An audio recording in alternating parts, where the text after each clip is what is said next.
Block 2: Society and Culture Introduction.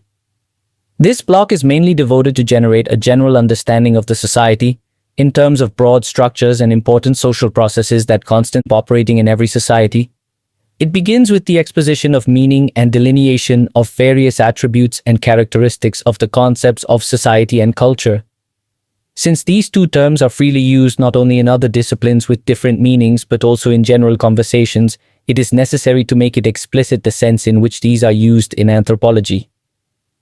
Culture being central concept in anthropology, there is a greater need to differentiate it from the concept of society. The first unit will deal with what the society essentially refers to as complex patterns of social relationships and culture as designed for living. In the second unit, the focus is on the important social groupings. The social groups are broadly divided into primary and secondary. However, based on the spatial segregation interests of the members and the nature of the groups, there is further classification as community, association, and organization. Thus, the social organization can be found at different levels. A social group manifests mainly due to its separate identity with reference to other social groups. Therefore, the identity of a group is important, and the third unit discusses the significance of social identity. For social identity, individual self exists a priori, and it is constructed in social and cultural conditions and contexts. In this unit, we attempt to examine the identity construction through reasons and choice, and also the transformation of identity, as identity cannot be static. The identity is also subjected to hegemony, power, and changing nature of society, and as a result, different forms of identities can be noted. The changing society, particularly the post-industrial one, has such a far-fetching influence that the social identity has become very dynamic.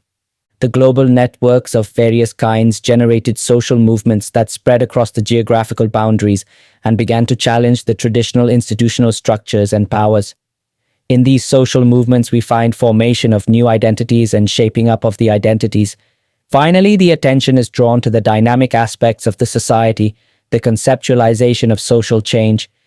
In the last unit, we shall focus on the various processes of social change in Indian context. The tribes which remained outside the pale of Hindu society are gradually drawn close to Hindu society, adopting Hindu customs and practices, which is termed as Hinduization. The caste system has not been as rigid as it was thought of, and Indian society has been changing, and this process is explained as Sanskritization, in which low castes and tribes attempt to emulate the practices of higher castes. The impact of British rule and the Western ideas and values have been conceptualized as Westernization and modernization. Globalization is the recent trend. This block thus provides a comprehensive view on the concept of society, various social groups, social identity, social movements, and social change. Unit 1: Concept of Society and Culture. Contents 1.1 Introduction 1.2 The Concept of Society 1. 2.1 Meaning and Definition of Society 1. 2.2 Characteristics of Society 1.3 The Concept of Culture 1. 3.1 Meaning and Definition of Culture 1. 3.2 Elements of Culture 1. 3.3 Characteristics or Attributes of Culture 1. 3.4 Culture and Society 1.4 Summary 1.1 Introduction. Though the term society and culture is used today as a scientific concept by most of the social sciences, its most comprehensive definition has been provided in anthropology. Humans are social beings. That is why we live together in societies. Day to day, we interact with each other and develop social relationships. Every society has a culture, no matter how simple that culture may be. Culture is shared. The members of every society share a common culture, which they have to learn. Culture is not inherited, it is transmitted from one generation to the other through the vehicle of language. Like societies, cultures differ all over the world. The two concepts, society and culture, are closely related and sometimes can be used interchangeably. This unit discusses the meaning and definition of society and culture in anthropological perspective. The unit also discusses some of the characteristics and elements of society and culture. 1.2 The Concept of Society. In common parlance, the word society is usually used to designate the members of specific in-group persons rather than the social relationships of those persons. Sometimes the word society is used to designate institutions like Arya Samaj, society, or Brahmo Samaj. Society is a word used in routine life with a particular meaning. Everyone often defines society as an aggregation or collection of individuals. But in sociology and anthropology, the term is used in a different sense. The term society refers not just to a group of people, but to a complex pattern of norms of interaction that exist among them. In terms of common sense, society is understood as a tangible object, where, as in sociology and anthropology, it refers to an intangible entity. It is a mental construct which we realize in everyday life but cannot see it. The important aspect of society is the system of relationships, the pattern of the norms of interaction by which the members of the society maintain themselves. Some anthropologists say that society exists only when the members know each other and possess common interests or objects. 2.1 Meaning and definition of society. The roots of the term society can be traced to the Latin word socius, which means companionship or friendship. George Simmel, an eminent sociologist, has stated that it is the element of sociability or companionship which defines the true essence of society. As Aristotle stated centuries ago, man is a social animal. It brings into focus that man always lives in the company of other people. Society has become an essential condition for human life to continue. Herein, we will discuss some of the views of the social thinkers who had on society and how they have perceived the same.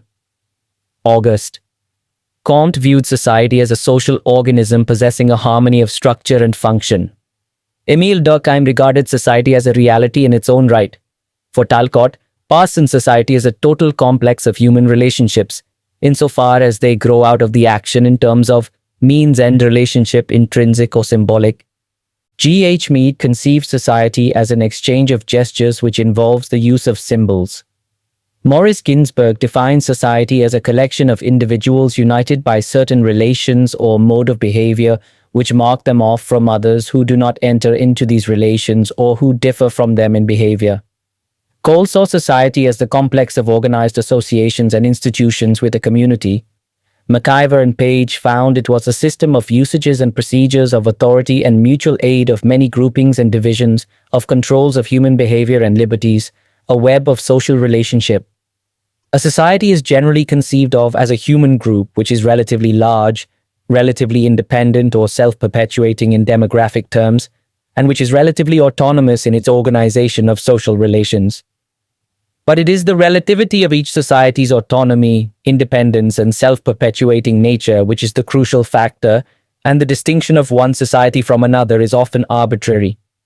It is important in anthropology not to allow these arbitrary divisions to distort our vision of systems of local, regional, national, and international social relations.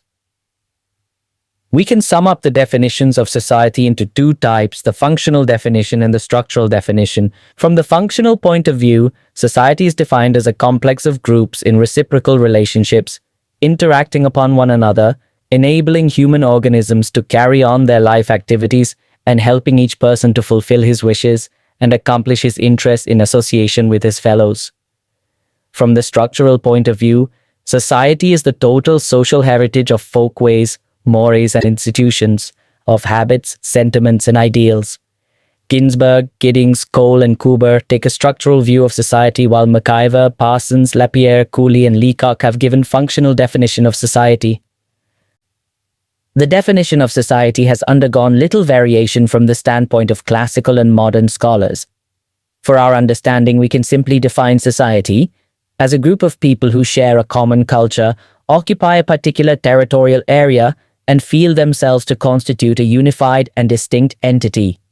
It is the mutual interactions and interrelations of individuals and groups.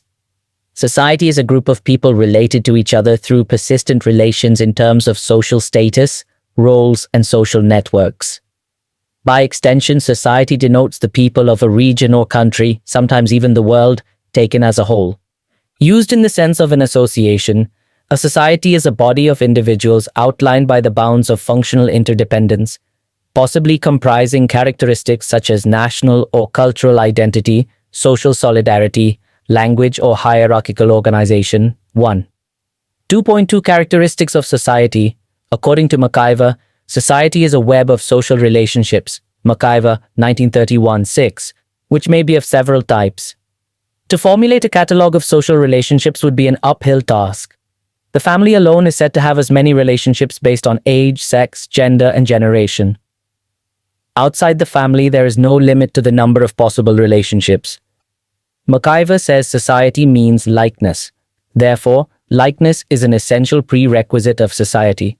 The sense of likeness was focused in early society on kinship, that is, real or supposed blood relationships. In modern societies, the conditions of social likeness have broadened out in the principle of nationality of one world. Comradeship, intimacy, association of any kind or degree would be impossible without some understanding of each by the other, and that understanding depends on the likeness which each apprehends in the other. Society also implies difference, but this sense of likeness does not exclude diversity or variation. Society also implies difference, and it depends on the latter as much as on likeness. A society based exclusively on likeness and uniformity is bound to be loose in socialites. All our social systems involve relationships in which differences complement one another.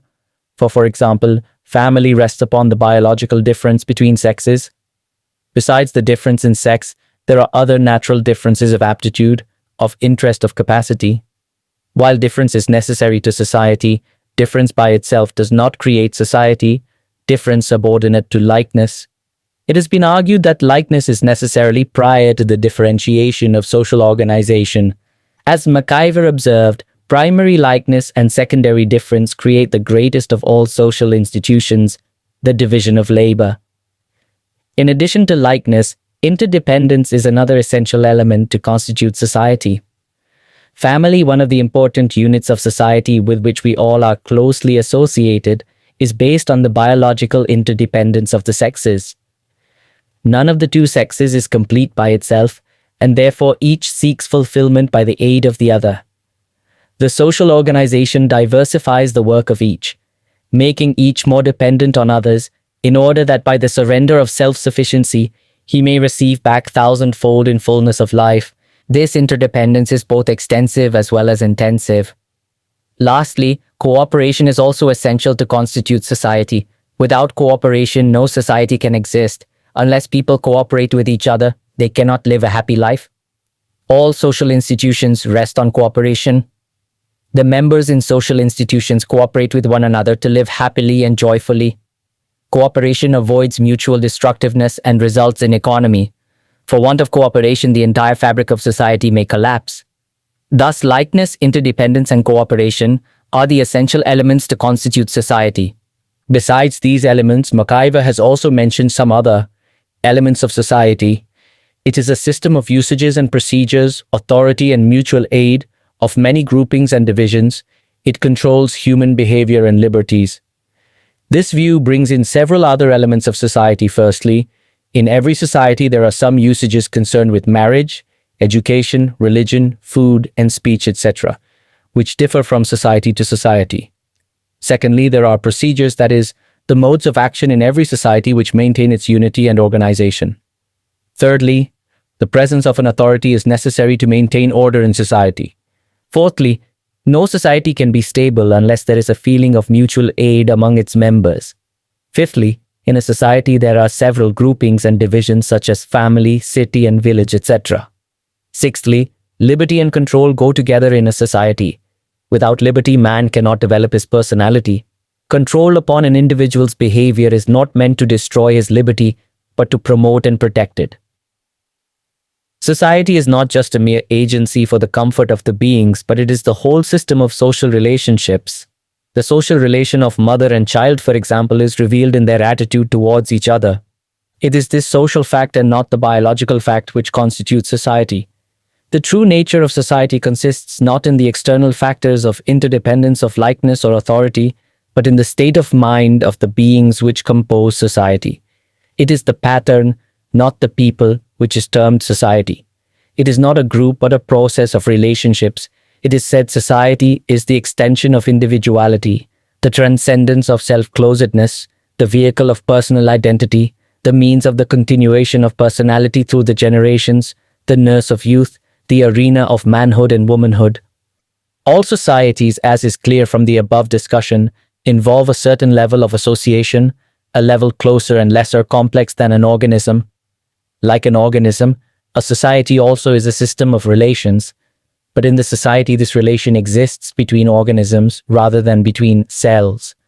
The constituent parts of society give to it a continuity and structure of its own, so that the study of society cannot be reduced merely to a study of its individual members. Some social thinkers like Spencer, Radcliffe Brown, and Durkheim have sought to compare society to an organism. The analogy between organism and society is at best an analogy and not an identity.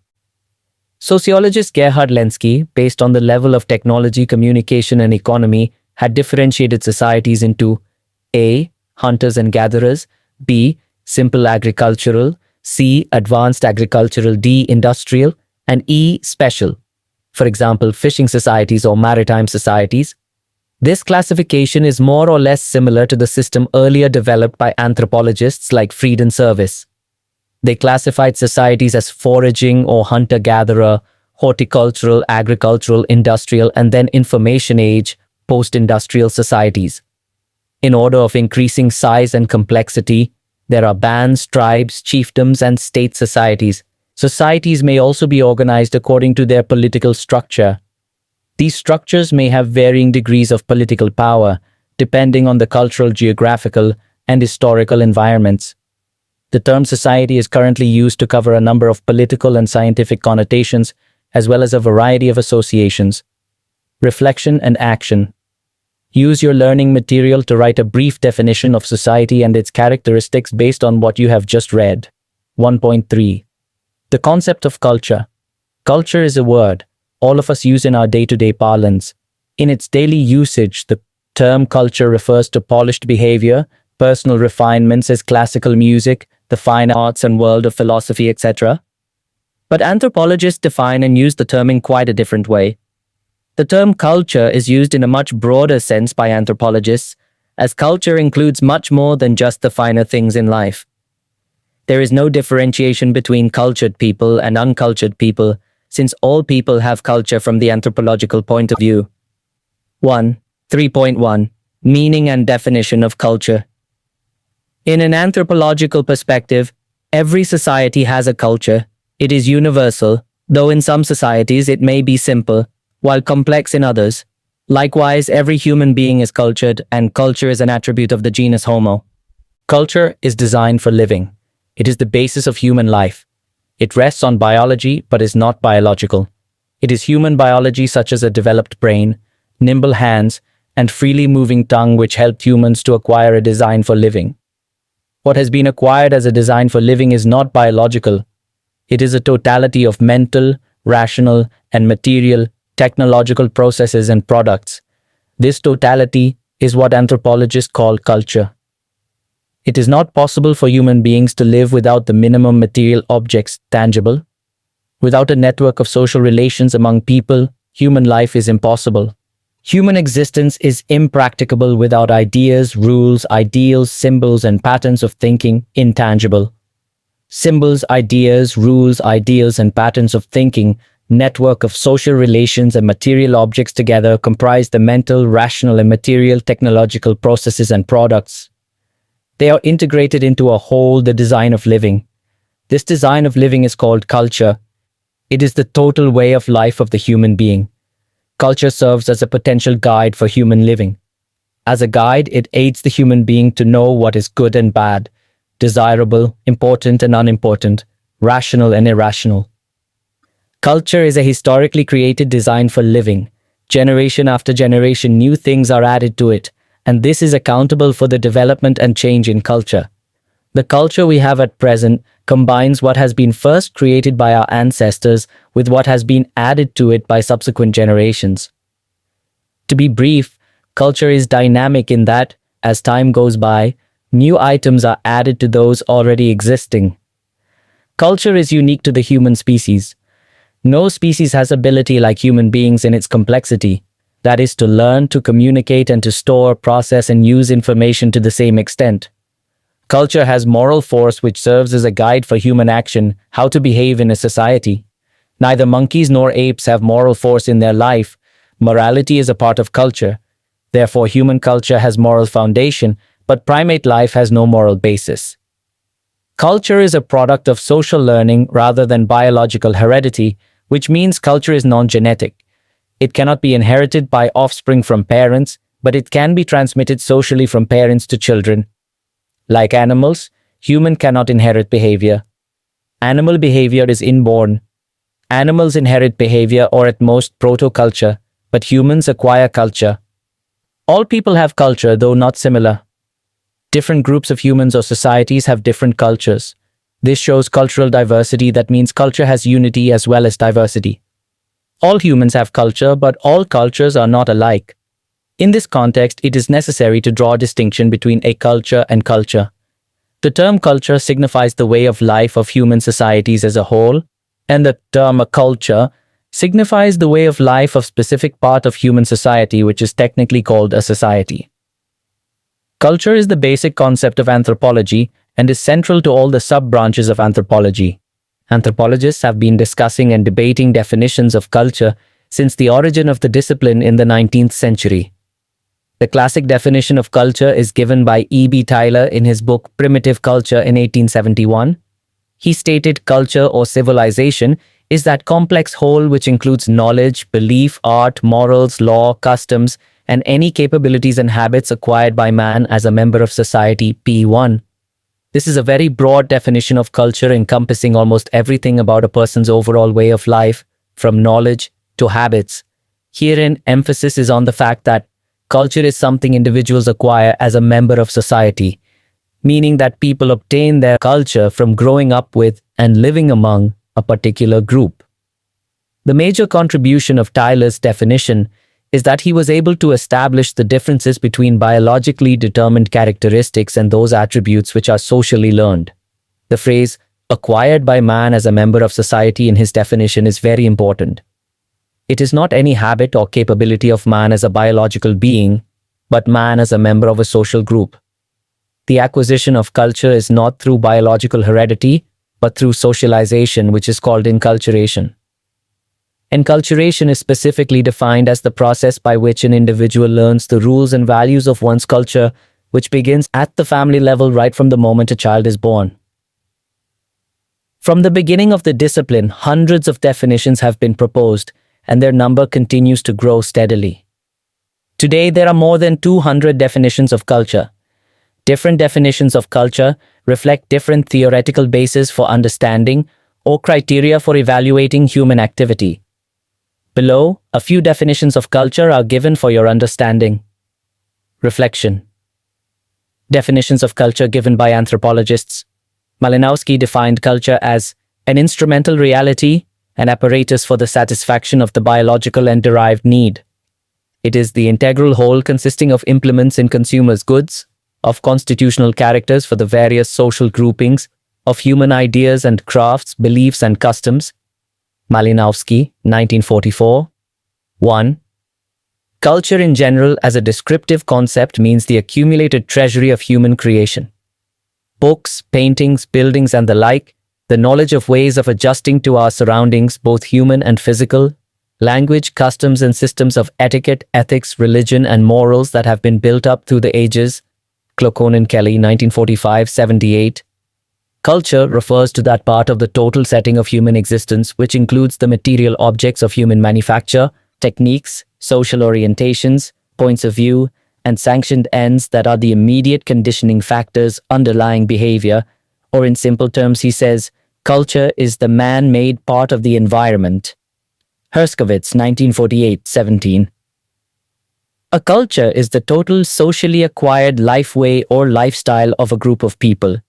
It consists of the patterned, repetitive ways of thinking, feeling, and acting that are characteristic of the members of a particular society or segment of a society. Harris, 1975, 144. The concept of culture as everything that people have, thinks, and does as members of a society. This definition can be instructive because the three verbs correspond to the three major components of culture. That is, everything that people have refers to material possessions. Everything that people think refers to those things they carry around in their heads, such as ideas, values, and attitudes. And everything that people do refers to behavior patterns. Thus, all cultures comprise A. Material objects, B. Ideas, values, and attitudes, and C. Patterned ways of behaving. Gary Ferraro, 1992, 1819. Irrespective of the various definitions, conceptions, and approaches to the understanding of the concept of culture, it is, however, agreed that culture is a way of life and morality is a part of culture. Practically all modern definitions share key features.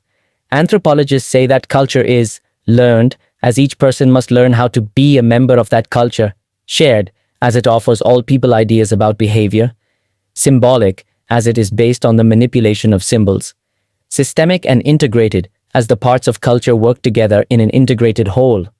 While summarizing the definition broadly, 1994 says culture is made up of at least 3 elements or components: what people think, what they do, and the material products they produce. The problem with defining culture as shared values and beliefs, as some anthropologists do, is that there can be a vast difference between what people think they ought to do, value, and what they actually do, behavior. Moreover, we get much of our evidence for what people do from what people make, that is, from material things, what archaeologists study. Besides these components, culture has several properties or characteristics, so there are many elements and characteristics in a definition of culture. We shall discuss these elements and characteristics of culture in the next section. Reflection and action. Define culture based on the definitions that you have just read in the discussion above. 1. 3.2 Elements of culture. A culture is more than the sum of its parts. A mere listing of customs and norms and the material objects associated with them would by no means give a true picture of the culture. For the sake of anthropological analysis, culture may be broken down into the following main elements. These elements or components are types of norms, sanctions, values, culture trait, culture complex, and culture pattern. Values. What is considered as good, proper, and desirable, or bad, improper, or undesirable in a culture can be called as values. It influences people's behavior and serve as a benchmark for evaluating the actions of others. There is often a direct relationship between the values, norms, and sanctions of a culture. Norms. Norms refers to a standard pattern of behavior that is accepted by a society. Norms may differ from society to society. Generally, there are 2 types of norms: formal norms and informal norms. Norms that are written down and violation of which can lead to punishment is referred to as formal norms. By contrast, informal norms are generally understood and followed by a society, though not recorded in black and white. Sanctions. Sanctions consist of both rewards and penalties. It includes rewards for conducting the norms of the society as prescribed or penalties for defying the concerned social norms. Adherence to a norm can lead to positive sanctions such as a medal, a word of gratitude, or a pat on the back. Negative sanctions include fines, threats, imprisonment, and even unpleasant stares for contempt. The most cherished values of a culture will be most heavily sanctioned, whereas matters regarded as less critical will carry light and informal sanctions. Culture traits. Culture traits are the smallest, simplest units of a particular culture. They are the building blocks of culture. Each trait can be material or non-material, and it is analogous to the unit of the human body, the cell. Each cultural trait has a form, use, function, and meaning. As several cells form a tissue, several traits form a complex culture. 1. 3.3 Characteristics or attributes of culture. The classical definition of culture by Tyler was a turning point in the theoretical interpretation of culture, which attracted the attentions of various scholars from all over the world. Tyler postulated the theory of unilinear development of human culture, ranging from savagery, barbarism, to civilization. This sense of unilinear development attracted the attention of the like-minded scholars who formed a big school of evolutionists, which will be discussed in detail in Block 3, Unit 1. The study of culture took a significant turn after Malinowski's fieldwork among the Trobriand Islanders. Malinowski's definition of culture, as discussed above in definition paragraph, emphasized on the biological aspect of culture and explained the biological characteristics of human behavior. He made distinction between need and impulse and emphasized on the satisfaction of need, which leads to a number of functions. Malinowski's interpretation of culture was not accepted by some of his contemporaries. Radcliffe Brown, for instance, totally disagreed with Malinowski in the biological interpretation of culture. Radcliffe Brown did not agree with the use of the word culture in studying social institution, but his analysis of social structure amounts to the wider perspective of culture as it appears from the contents and themes of the subject dealt with on the social structure. Again, while discussing the social system in social structure, he emphasized more on the arrangement of persons who are the ultimate components of the study, rather than on the arrangement of activities, discussed in detail in Block 3, Unit 2. While the above British anthropologists were making different interpretations of culture and social systems, their counterparts in America emphasized more on the integral and psychological aspects of culture, which helped them develop various meanings and interpretations of culture, which led to the development of pattern and culture and personality school of thought, discussed in detail in Block 4, Unit 1. In the interpretations and study of culture in anthropology, anthropologists have identified several characteristics or attributes of culture, which imply the qualities of culture and convey different meanings, which have further enriched the theories of culture. Some of these important concepts are given below for the benefit of learners. Culture is socially learned. Culture is a natural outgrowth of the social interactions that constitute human groups, whether in societies or organizations. Whenever and wherever people come together over time, culture develops. Culture is learned from our parents, surroundings, and friends and others through enculturation. And the learned behavior is communicated in the group through forms of socialization such as observation, instruction, reward, punishment, and experience. The learning takes place in individual situation of experiences, social situation of imitating others, and cultural situation of symbolic communication. Culture is symbolic. Symbolic thought is unique and crucial to humans and to culture. It is human ability to give a thing or event an arbitrary meaning and grasp and appreciate that meaning. Symbols are the central components of culture. Symbols refer to anything to which people attach meaning and which one uses to communicate with others.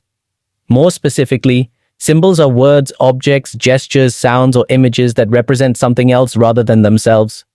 There is no obvious natural or necessary connection between a symbol and what it symbolizes. Culture thus works in the symbolic domain, emphasizing meaning rather than the technical/practical rational side of human behavior. Culture is integrated. Elements or traits that make up a culture are not just a random assortment of customs, but are mostly adjusted to or consistent with one another. Traits of a culture are attitudes, values, ideals, and rules for behavior. All aspects of culture function as an interrelated whole. If one part of a culture changes, it tends to affect another part. Culture is adaptive and maladaptive. People adapt themselves to the environment using culture. The ability to adapt themselves to practically any ecological condition, unlike other animals, makes humans unique. This ability is attributed to humans' capacity for creating and using culture. Culture has also maladaptive dimensions. That is, the very cultural creations and achievements of people may turn out to threaten their survival. When we see the contemporary problems of the environments, the side effects of rapid growth and in science and technology, etc., we see that culture is also maladaptive. Culture is all-encompassing. Culture encompasses all aspects which affect people in their everyday lives. Culture comprises countless material and non-material aspects of human lives. Thus, it includes man-made objects, ideas, activities, whether those of traditional of the past or those created lately. Culture is the sum total of human creation, intellectual, technical, artistic, physical, and moral. Culture is inculcated. All animals are capable of learning, but humans alone seem to have considerable measure to pass on their acquired habits to their children. The process known as enculturation has been discussed earlier. Culture is gratifying. Culture always and necessarily satisfies the basic biological and social needs of human beings. Cultural elements continue so long as they satisfy the needs of humans. If they fail to fulfill the wants of humans, they may be changed or replaced by new ones to secure the satisfaction of human wants. Gratification of needs reinforces, strengthens, and perpetuates cultural elements. Culture is structured. Culture has a definite and proper structure. This implies that there is definite arrangement of its components and units. The structural components of culture are called traits and complexes. A given culture has many traits, and these traits form into complexes, and each one acts as a unit. These traits and complexes are arranged in a systematic manner. This arrangement is the plan or structure of a culture. Culture is patterned according to Ruth Benedict. Cultures are not haphazard collection of customs and beliefs, but are integrated pattern systems. The parts are interrelated. Culture is an integrated whole. That is, the parts of culture are interrelated to one another. No one single cultural trait has its meaning outside of its integrated context. People use culture creatively. There is difference between ideal culture and real culture. What culture rules say and what people do may be different. Cultural rules tell us what to do and how to do it, but we don't always do what the rules dictate. We use culture creatively. Culture is stable and yet it changes. Culture is stable when we consider what people hold valuable and are handing over to the next generation in order to maintain their norms and values. Cultures are dynamic, they are ever changing. The change in a society can be of two types: internal changes, invention, and external changes, cultural diffusion. Culture and region. Sociocultural anthropologists talk about culture region, which is the geographical territory in which a particular culture prevails. It is marked by all the characteristics of a culture, including modes of dress, building styles, farms and field, and other material manifestation. That is, there are subcultures, regional cultures, national cultures, and international cultures. Cultural universals, specialties, and alternatives. Cultural universals are features that are found in every culture, those that distinguish Homo sapiens from other species. Anthropology assumes that all human beings are fundamentally alike, and they share the same basic biological, psychological, social, and other characteristics. People all over the world have certain common obligations towards one another. All people are members of a single community. They all have the same root and destiny. This belief is either explicit or implicit in most of the great world religions. Certain biological, psychological, social, and cultural features of human beings are universal. Others are merely generalities, common to several but not to all human groups. Still, other cultural features are particularities unique to certain cultural traditions. For details, see Hammond, 1971. Culture shock. All of us, to some extent or other, take for granted the cultural practices of our society. As a result, it can be surprising and disturbing to realize that other cultures do not follow the same way of life. Culture shock can be set off either by the physical items of an unfamiliar culture or by the ways that people act. Yet we can experience culture shock even in our own society. Culture shock is the psychological and social maladjustment at micro or macro level that is experienced for the first time when people encounter new cultural elements such as new things, new ideas, new concepts, seemingly strange beliefs and practices. No person is protected from culture shock. However, individuals vary in their capacity to adapt and overcome the influence of culture shock. Ibid, Angeloni, 1998. Howard and Dunai-Fatis, 1992. Overtness and covertness. Overtness and covertness refer to the qualities of culture as detected by an observer. The observer may be an anthropologist or a member of a society who is unfamiliar with certain parts of the culture. Overt means easily detectable qualities of a culture. These include artifacts, actions, utterances, which can be perceived directly. Artifacts include houses, clothes, books, tools, etc. Actions imply postures in various situations, curing practices, sports, externally manifested signs of respect, etc. Utterances include speech, songs, proverbs, etc.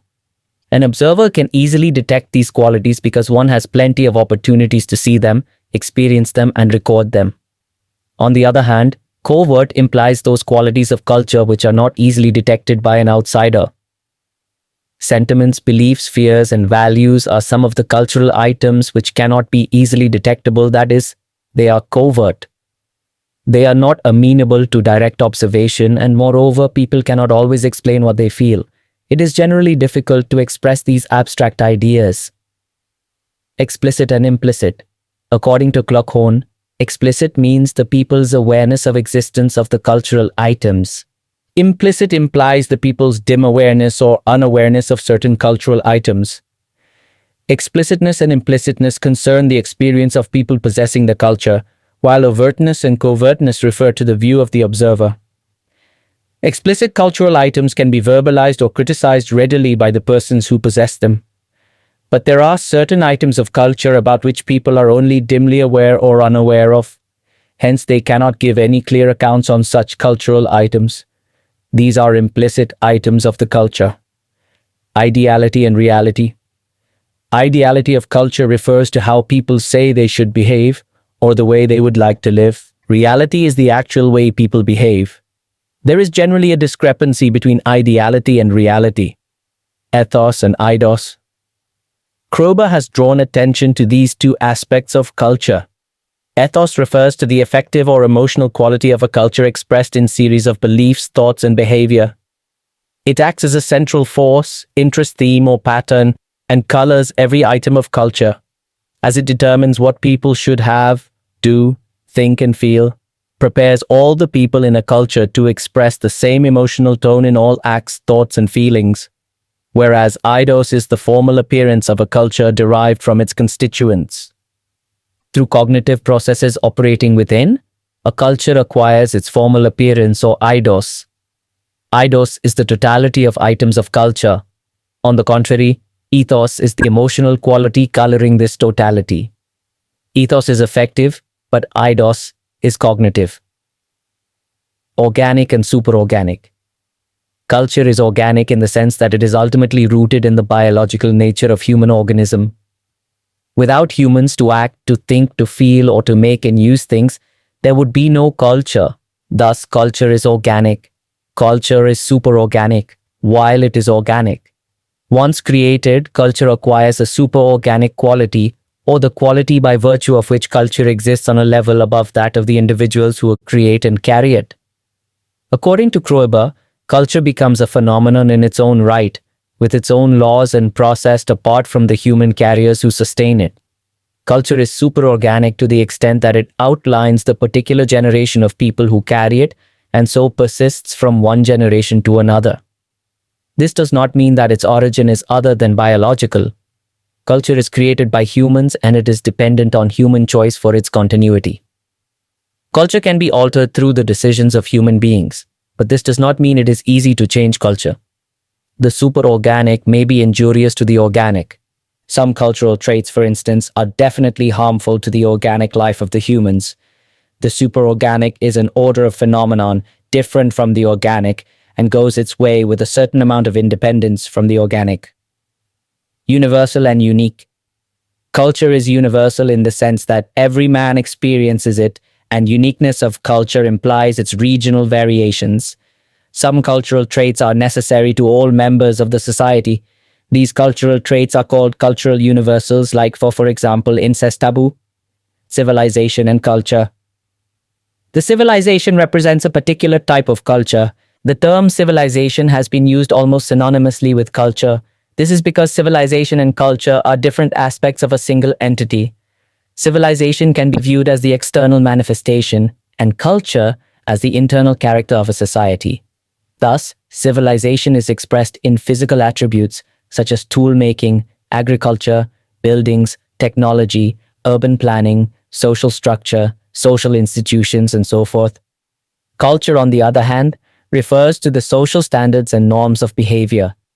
The traditions, values, ethics, morality, and religious beliefs and practices that are held in common by members of the society. Both culture and civilization have been developed by the same human processes. Both are complementary to each other. Culture needs a civilization for further growth. Civilization needs culture even for its vital force and survival. The two are therefore interdependent. Civilization cannot survive without strong stimulus and motive, however high may be its achievements in science. Ethnocentrism and cultural relativism. The two concepts, ethnocentrism and cultural relativism, occupy key positions in socio-cultural anthropology. They are the most sensitive and controversial issues in sociology and sociocultural anthropology. The general pattern is to judge the behavior of other people in other groups by the standards of our own culture.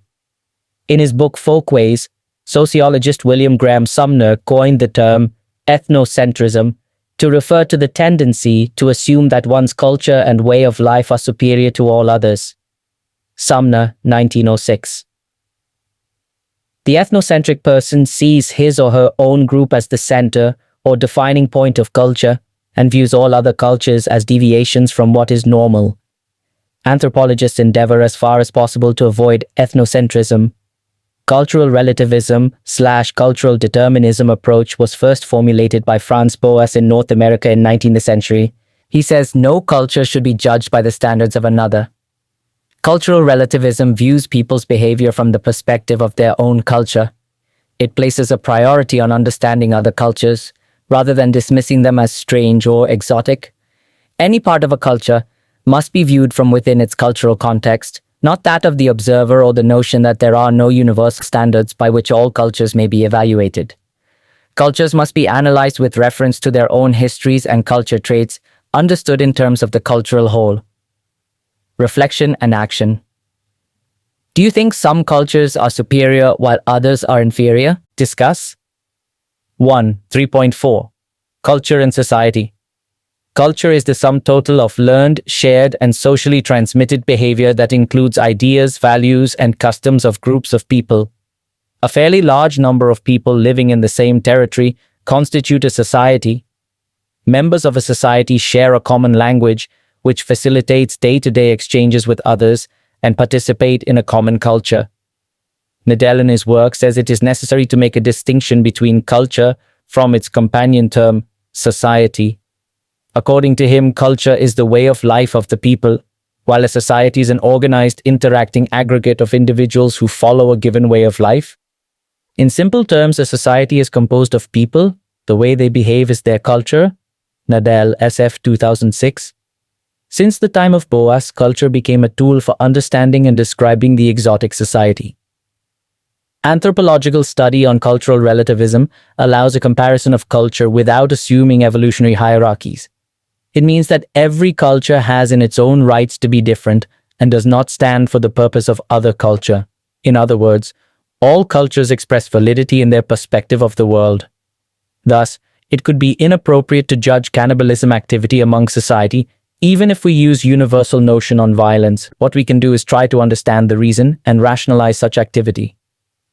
Early notion of culture was popularized among anthropologists in order to understand homogeneous societies. In the modern world, the relationship between culture and society is a complex one. Culture is produced and reproduced within the society, and society acts in certain way in a culture. But how does culture work in the complex societies?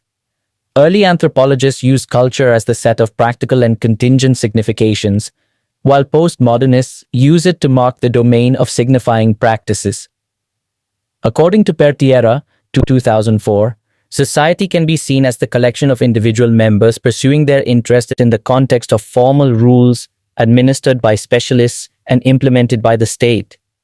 It was also a constant state of self-constitution, whose members are engaged in individual life projects marked by purposive and value rationality. Society consists of individuals mostly unknown to one another, but nevertheless linked through abstract categories such as class, nation, or gender. In this case, society assumed as the real place or arena, an institution in which individuals play their roles in order to achieve their different objectives. When we see the relation between society and culture are two elements that are complementing each other. Society expresses itself through culture. We can associate the group of people or society from the culture they practice, such as Asian society is characterized by Asian culture, or Javanese society with its Javanese culture. Furthermore, culture is manifested in the socioeconomic structures as frames for the organization of social relationship. It is embedded both in the material setting and the social institutions of society. Material experiences are organized and group relations are structured through culture. But culture has also the medium through which the social world is experienced, interpreted, and understood. In this sense, culture is something more basic than ideological superstructure. Culture is produced in a given society within the framework set by the socioeconomic structure. The cultural process perpetually occurs among the different groups and classes in a society and also affects social structure. Erna Herawati, 2006. 1.4 Summary. In this unit, we have studied the anthropological meaning of the concept society and culture. It is derived from the Latin word socius, which means companionship or friendship. We have come to know that a society comprises of a group of people who share a common culture, live in a particular area, and feel themselves to constitute a unified and distinct entity. Society or human society is a group of people related to each other through persistent relations such as kinship, marriage, social status, roles, and social networks. By extension, society denotes the people of a region or country, sometimes even the world, taken as a whole. Culture is one of the basic concepts of anthropology. Anthropologists have been discussing and debating definitions of culture since the origin of the discipline in the 19th century. To review, we may say that culture is learned as each person must learn how to be a member of that culture, shared as it offers all people ideas about behavior, symbolic as it is based on the manipulation of symbols, and systemic and integrated as the parts of culture work together in an integrated, Unit 2 Social Group Contents, 2.1 Introduction, 2.2 Primary Group, 2.1 Characteristics of Primary Group 2.2 Importance of a Primary Group, 2.3 Secondary Group, 3.1 Characteristics of Secondary Group, 2.4 Community, 2.5 Association, 2.6 Organizations, Formal and Informal, 2.7 Summary, 2.1 Introduction.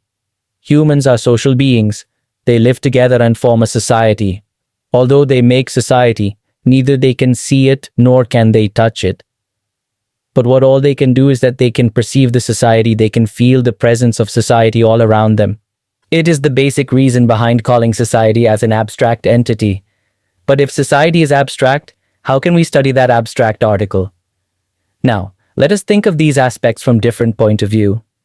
When a human being takes birth, he or she has certain needs to fulfill for which he/she depends on other individuals. In this process, he/she interacts with other individuals of society and establishes social relationships. These social interactions take place between two or more individuals. The whole collection of individuals in which social interaction takes place is called as a social group. It is the group in a form or the other which fulfills various needs of an individual. It provides a medium for social interaction. A person can easily identify those groups with which he makes relations in order to fulfill his needs. It means we can see the individuals that form a group. In other words, through these groups, we can experience the society which is considered as abstract in itself. So we can say that even though group is small, still it is the true representative of society, reflection of society. Till now, three things are very clear regarding the group. 1. Group is the basic element of society and is a concrete phenomenon. Second, a group requires more than one individual. And third, there is a compulsory interaction between the individuals forming a group, that is social relationships.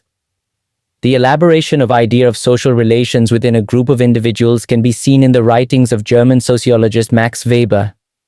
He opines that it is the mutual awareness or mutual recognition that establishes the relations among the group members. And it is the system of social relations that serves as a mean to fulfill the common interests of all the members. Talcott Parsons, 1951, considers culture as a basic element behind social relationships. It is the culture which defines the patterns of behavior in a group which are shared by all the members of the group. These shared norms or patterns define the roles of the members and differentiate them from non-members. Anderson and Parker, 1966, 102, give a comprehensive definition of group. Groups are units of two or more people meeting in the same environment or overcoming distance by some means of communication, who are influencing each other psychologically. The distinctive bond of the group is reciprocal interaction. Friends in conversation, a committee in action, and children playing together are examples. This definition of group implies that the relations among group members are not temporary. They are recurrent and influence the other members of the group, that is, Members are conscious about the presence of other members. This consciousness of membership influences their behavior and also differentiates a group. Hence, group is not only a physical collection of people or an aggregation, while it is a collection of people who shares common characteristics and organized pattern of persistent interaction and are aware of each other's presence. Recurrent nature of interaction among the group members makes the group one of the most stable social units of the society. They endure for a longer period and make the society sustained. They are important for both to their members and for the society at large. As we have already discussed, groups fulfill the needs of its members. They also perform a number of functions like socialization necessary for the maintenance of the society. To sum up, we can say that social group is a social unit which has the following basic elements. A. An aggregation of two or more individuals. B. Definite relations among the members comprising it. C. Mutual awareness or consciousness. Since group is a collection of interacting individuals, the level of interaction can be of many types and group membership can be acquired in a number of ways. So social groups can be classified in a variety of ways. Different scholars have seen group from different point of views and classified groups in different ways. There is broad range of facts on whose basis groups have been classified. Some of the chief bases include functions, size, stability, status, rule of membership, degree of interaction, and many more. A very important classification of groups was made by C.H. Cooley, 1909. On the basis of his works, two types of groups were identified, that is, primary and secondary groups. Although Cooley has never mentioned the term secondary group in his writings, but other scholars have popularized the term secondary group to those groups which do not fall in the category of primary groups. Now, we would deal with these two types of groups in detail and would see their importance in social life. 2.2 Primary group. Primary group are those groups in which a small number of persons come into direct contact with one another. There is sense of mutual cooperation, companionship, and sharing of personal feelings. They are small groups and every person necessarily belongs to any of the primary groups. Due to their important nature, they form the nucleus of the social organization. We have already mentioned that primary groups for the very first time were recognized by C.H. Cooley, 1909, in his very famous book Social Organization, Human Nature and Social Order. He has observed intimate and close social relations among the members of certain small groups and termed those groups as primary groups. In his analysis of primary group, he defined it in terms of face-to-face interaction, cooperation and association, emotional involvement, identification, and sentiments of loyalty. In primary groups, emotions and sentiments carry more importance than the size of the group. Primary group is considered to be a product of long and intimate informal interactions. The relations among the members of primary groups are as in themselves not a mean to those ends. For Cooley, primary groups mean those characterized by intimate face-to-face association and cooperation. They are primary in several senses, but chiefly in that they are fundamental in forming the social order and ideas of the individual. He further adds that the result of intimate association psychologically is a certain fusion of individualities in a common whole, so that one's very self, for many purposes at least, is the common life and purpose of the group. Perhaps the simplest way of describing this wholeness is by saying that it is a we. It involves the sort of sympathy and mutual identification for which we is the natural expression. One lives in the feeling of the whole and finds the chief aim of his will in that feeling. Cooley considers family, playmates of children, neighborhood and community groups, and groups of elders as primary groups. He believes in the universal presence of these primary groups in all the times and all the stages of development. He argues upon the presence of some degree of primary relations in all sorts of groups. This primary association creates consensus which further adds are-we feeling among the group members. Thus, primary association is seen in all the groups and cannot therefore be used as the basis of differentiation between primary and secondary groups. A large number of people cannot interact in highly personal and face-to-face manner, and they tend to break down into small, more intense cliques. So a primary group consists of a small number of people who interact in intense, direct, and personal manner. The relationships between the members carry an emotional depth, and the group is likely to endure for a longer time. The members know each other at personal level and share their experiences, gossip agreeably, and feel the need for intimate human companionship. Three essential conditions have been identified for a primary group formation: close face-to-face proximity, smallness of the group, durability of the bond. For intimacy to develop, physical proximity is a necessity that is provided best by face-to-face association. Talking and seeking each other makes easy the exchange of ideas, feelings, opinions, and sentiments. Physical proximity provides opportunity and conducive conditions for the development of primary groups. Group size is also important. Sensory contact is not possible with many people at the same time. Small group tends individuals to come closer and facilitates personal interaction. The smaller the group, the more intimate it will be. As the group becomes larger, it dilutes its intensity of relations among members, and individuals also lose their individuality. Intimacy is determined largely by the frequency and intensity of association. The longer people are together, the deeper the contacts between them. Gradual and regular interchanges of habits and ideas deepen the social ties. Physical proximity, smaller size, and long duration are the conditions that facilitate the development of close relationships. All the three conditions are not mandatory for the origin of a primary group, rather they define the most favorable conditions for the development of high level of primary relations. 2.1 Characteristics of primary group. Characteristics of primary groups can be divided into two broad categories, that is, external characters and internal characters.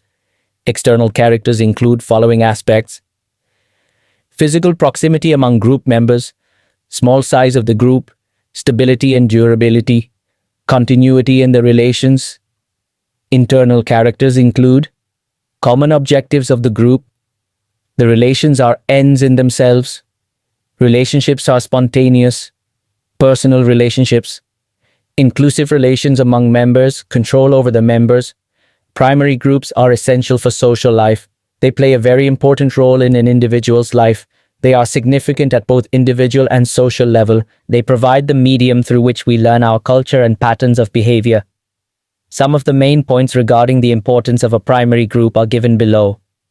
2.2 Importance of a primary group.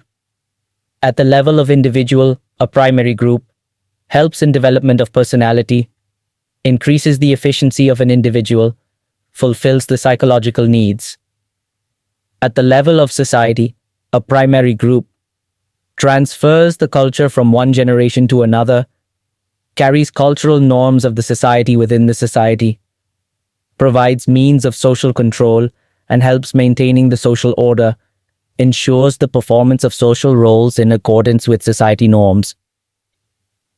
Though primary relations and primary groups seem to be very important for the society, it would be over-imperative to consider them as ideal for social interactions. At times, primary groups interfere with other elements of the society. At the time of making objective decisions, primary relations create hurdle. For example, if a teacher shows leniency towards a student and gives him high marks which he does not deserve, it would be considered as dysfunctional.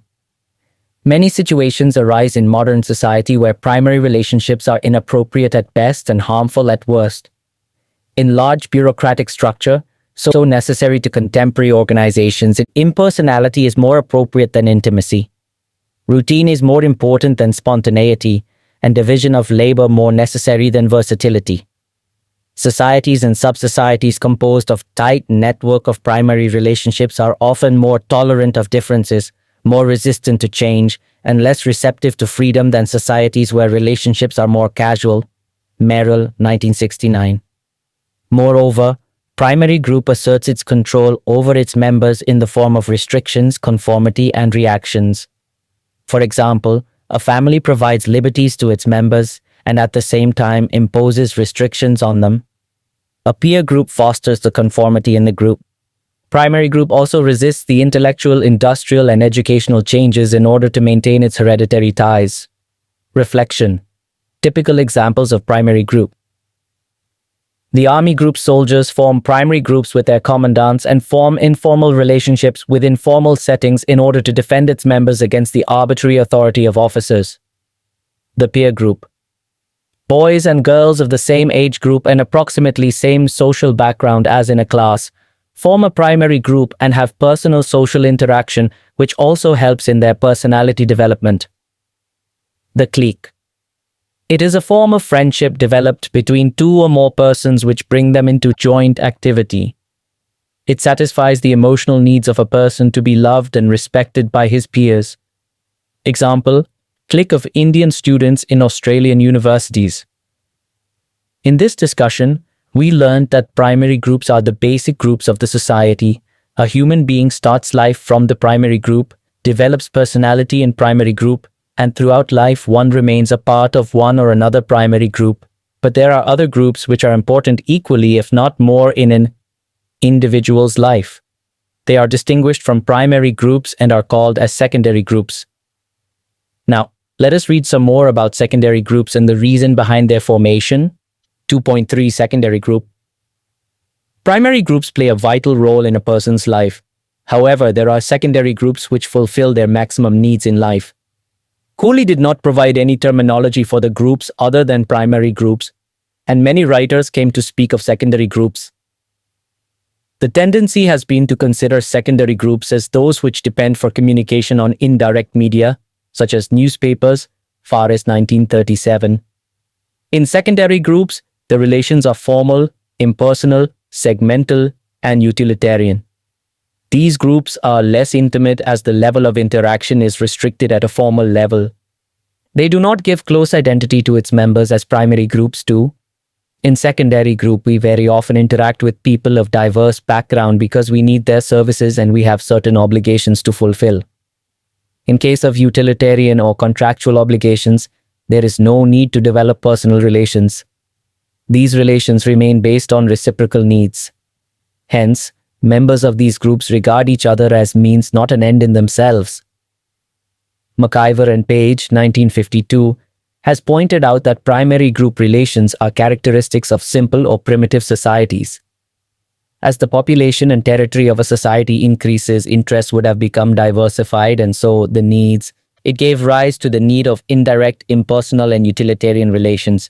He called these newly emerged impersonal relations as great associations. They are a result of expansion of population and perhaps primarily of growing cultural complexity. He considers secondary group a character of industrialized and urbanized complex societies. In these societies, due to complexity in the nature of work, more complicated relations develop, which provides a very limited scope for intimate relations. Ogburn and Nimkoff, 1966, say that the groups which provide experience lacking in intimacy can be called a secondary group. Here, by experience, he means the interaction with the varied kind of people in day-to-day life. At one hand, secondary groups fulfill majority of the needs of an individual. On the other hand, they also separate individuals' activities from the rest of the activities because in secondary group context, every individual is supposed to play his own part. It also segments individuals' personality in contrast to primary groups where his whole personality reflects. Reflection. Typical examples of secondary group. A group of co-workers. A group of people working together in the same organization form a secondary group as they have impersonal relations but spends most of the time together in the organization. Clubs are formed in order to fulfill some of the requirements of social life as fun clubs or sport clubs for entertainment, charity clubs for contributions or donations, hobby clubs for leisure pursuits, and many more. These clubs are utilitarian in nature and form a secondary group as members of the group are less intimate. University or a college also form secondary group as they are segmental in nature. People are dependent on colleges for educational requirements, but it reflects just a part of their personality, and people form formal contacts. In order to understand secondary group in more appropriate manner, let us look into their characteristics. 2. 3.1 Characteristics of secondary group. Dominance of secondary relations. Secondary group relations can be seen in reference to primary relations. Secondary group relations are impersonal, indirect, non-inclusive, and utilitarian. Members are connected to each other through contractual obligations or interests. Due to self-interest, individuality develops among the members. Voluntary membership. Individuals are free to join or leave the group at any point of time. That is, membership of these groups are predominantly voluntary. But in case of secondary groups like state, membership becomes compulsory. Large in size. Unlike a primary group, physical proximity is not the condition for secondary group, and so size of secondary group becomes large. They might spread all over the world. For example, members of PETA, People for the Ethical Treatment of Animals, are scattered all over the world. Goal-oriented. Secondary groups are formed in order to fulfill the needs of the individuals. They serve the special functions in the society. Every secondary group emerges in response to specific purpose and joins the people having same type of need. Indirect communication. Mode of communication among the members of secondary group is indirect. In many of the cases, group members seldom or rarely or never come into direct contact to each other. They rely on different forms of mass media communication, which include radio, telephone, television, newspaper, movies, magazines, post and telegraph, etc. Role decides a person's position. In secondary groups, position of a person depends upon his role. Socially achieved status and its corresponding role remains the key factor behind the position of a person in the secondary group. His position is not being decided by his ascribed status, neither he is treated on the basis of his birth. However, an individual fulfills its majority of the needs through the secondary group. Yet these groups are not exclusive and cannot replace the importance of primary groups. In modern society, many of the former functions of the primary groups have been assumed by large, impersonal, goal-oriented groups. Each of these secondary groups creates a new network of primary groups that provide intimacy and personal response in many impersonal situations also. So we should not see both of them mutually exclusive. The inflexible classification of groups into primary and secondary is not preferable, as there is much overlapping of the two. Kingsley Davis, 1957-289, writes that Cooley's emphasis on we feeling cannot be taken as the distinctive element in the primary group, as such feeling to some extent is necessary for any enduring community. In between primary group like the family and a formal and rigid group like army, there are hundreds of groups, some of which are more primary than others.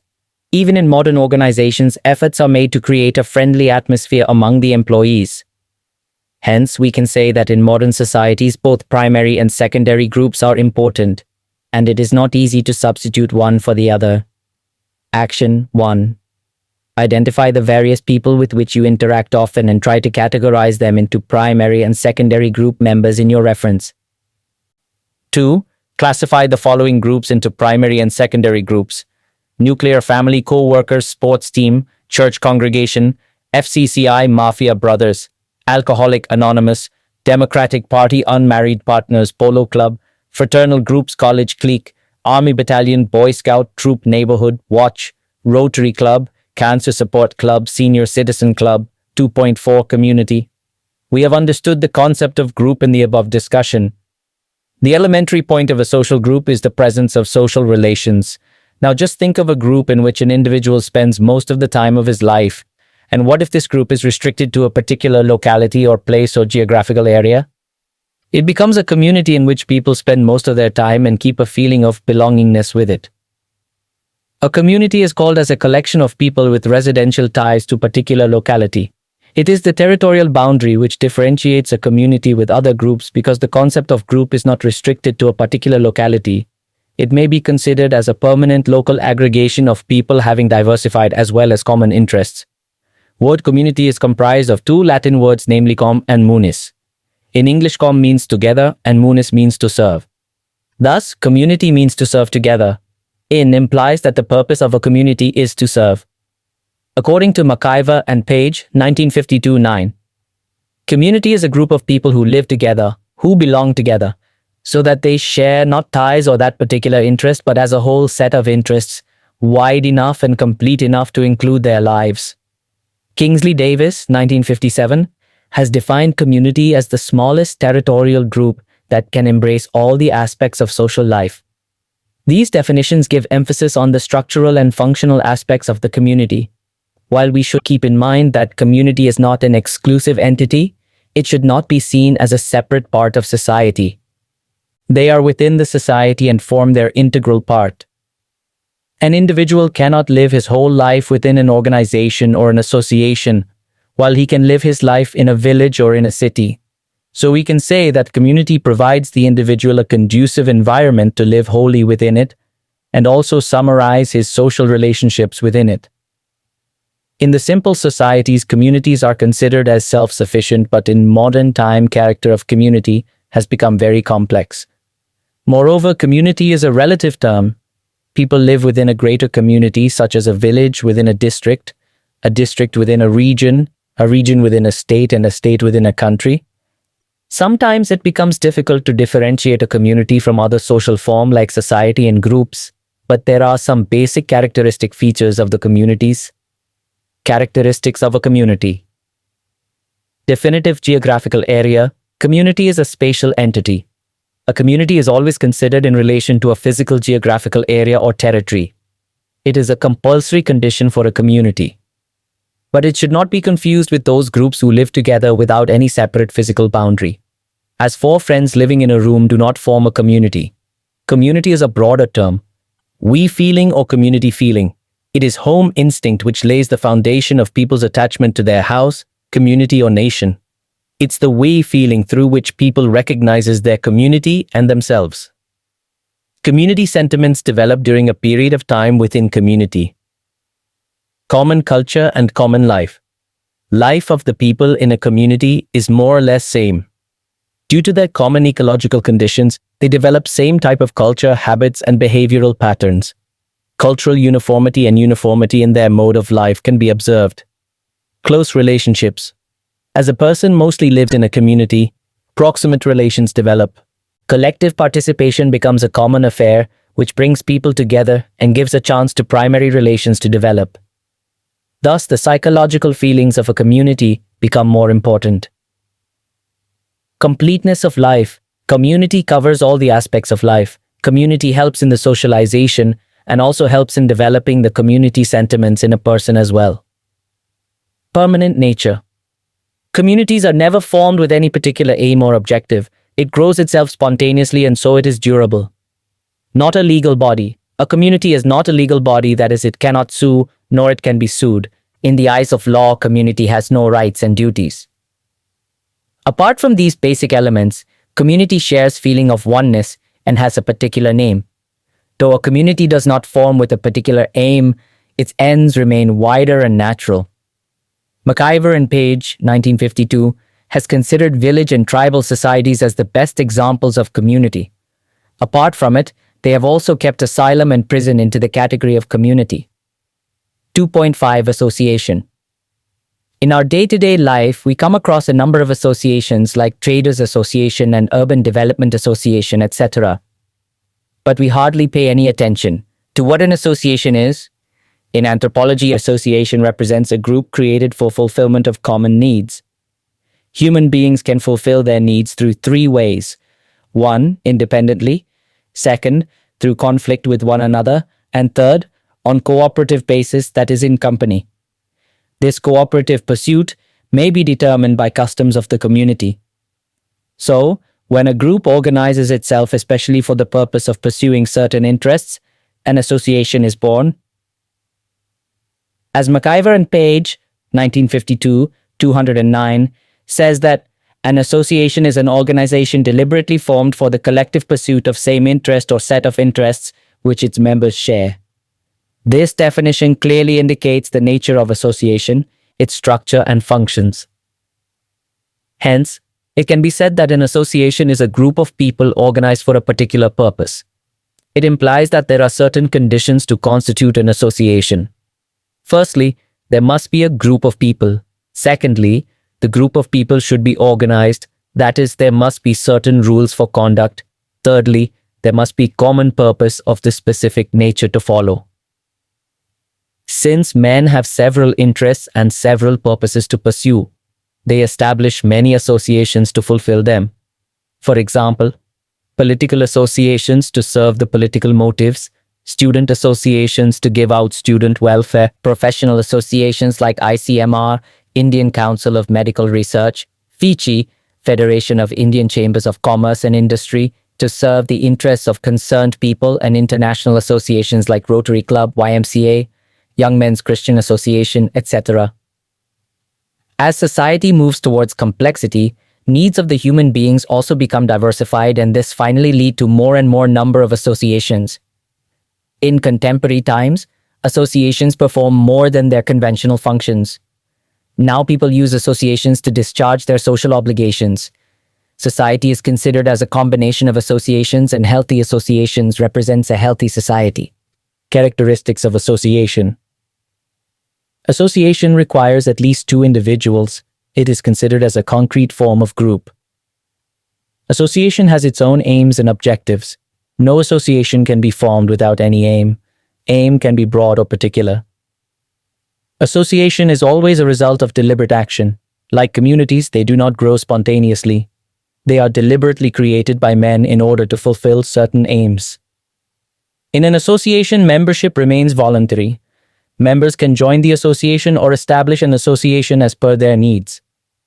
There are certain rules to get membership of an association. Every association establishes on the ground of certain rules and regulations. It also contains code of conduct for the members. On any contradictory action or disobeying the regulations, a member may be expelled from the membership. Associations are subjected to be terminated. The life of an association is up to the achievement of the aim for which it has been created. The existence of the association after the achievement of the objectives becomes meaningless and immaterial. In simple societies, where there is less division of labor, there are a few associations and they are more inclusive. Thus, they lack specific limited functional character. They take such forms as age groups, kin groups, and sex groups, etc. While in modern societies, associations tend to be specialized so that each stands for a particular type of interest. So we see that associations are formed to achieve certain general goals, and in order to attain these goals, certain rules and regulations are developed. Formation of an association can be understood from the following example. In a society, everybody needs a house to live. It is everybody's aim, but can we achieve it by our own exclusive efforts and resources? The answer is no, and for that purpose, Housing and Urban Development Corporation (HUDCO) was established. Associations are formed in this manner only. As needs increased, people kept on making associations to meet those needs. Hence, we can say that associations are those functional units of society through which a man fulfills his basic social needs. They are deliberately formed in order to attain certain purposes. Reflection and action. Our family, school, and hospital associations. If we observe them carefully, we find that all of these three have following characteristics. I. More than one member in. 2. A definite structure. 3. Have specific aims and objectives. EV. Voluntary membership. After a certain period of time, one can decide that whether he/she wants to stay in the family or not. On the basis of above features, family, school, and hospital can be considered as associations. Activity 1. Differentiate between community, association, and society. 2. Make a list of all those associations to which you belong. 2.6. Organizations, formal and informal. Now, we know about social groups, communities, and associations. We learnt in association that they are organized groups with a specific purpose, while organizations are those associations of individuals through which certain value-oriented interests are satisfied. They are systematically arranged units of individuals in which each person has a formal status and role. Anderson and Parker, 1966.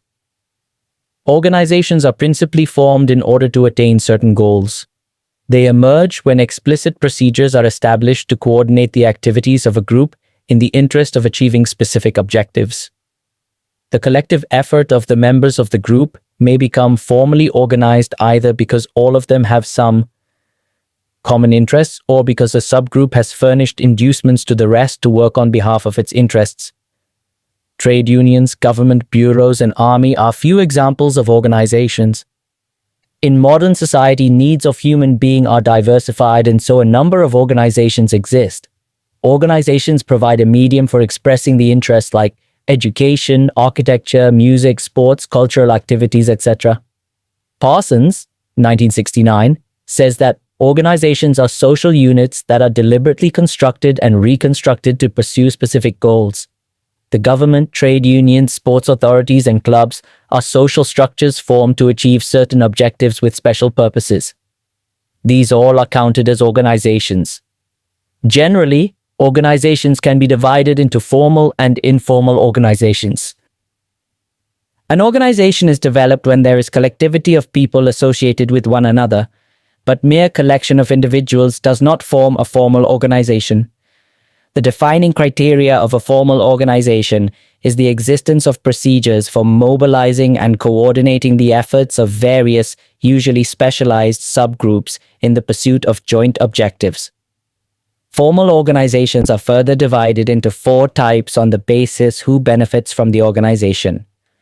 One type is mutual benefit organizations, where the members are beneficiaries, for example, a labor union.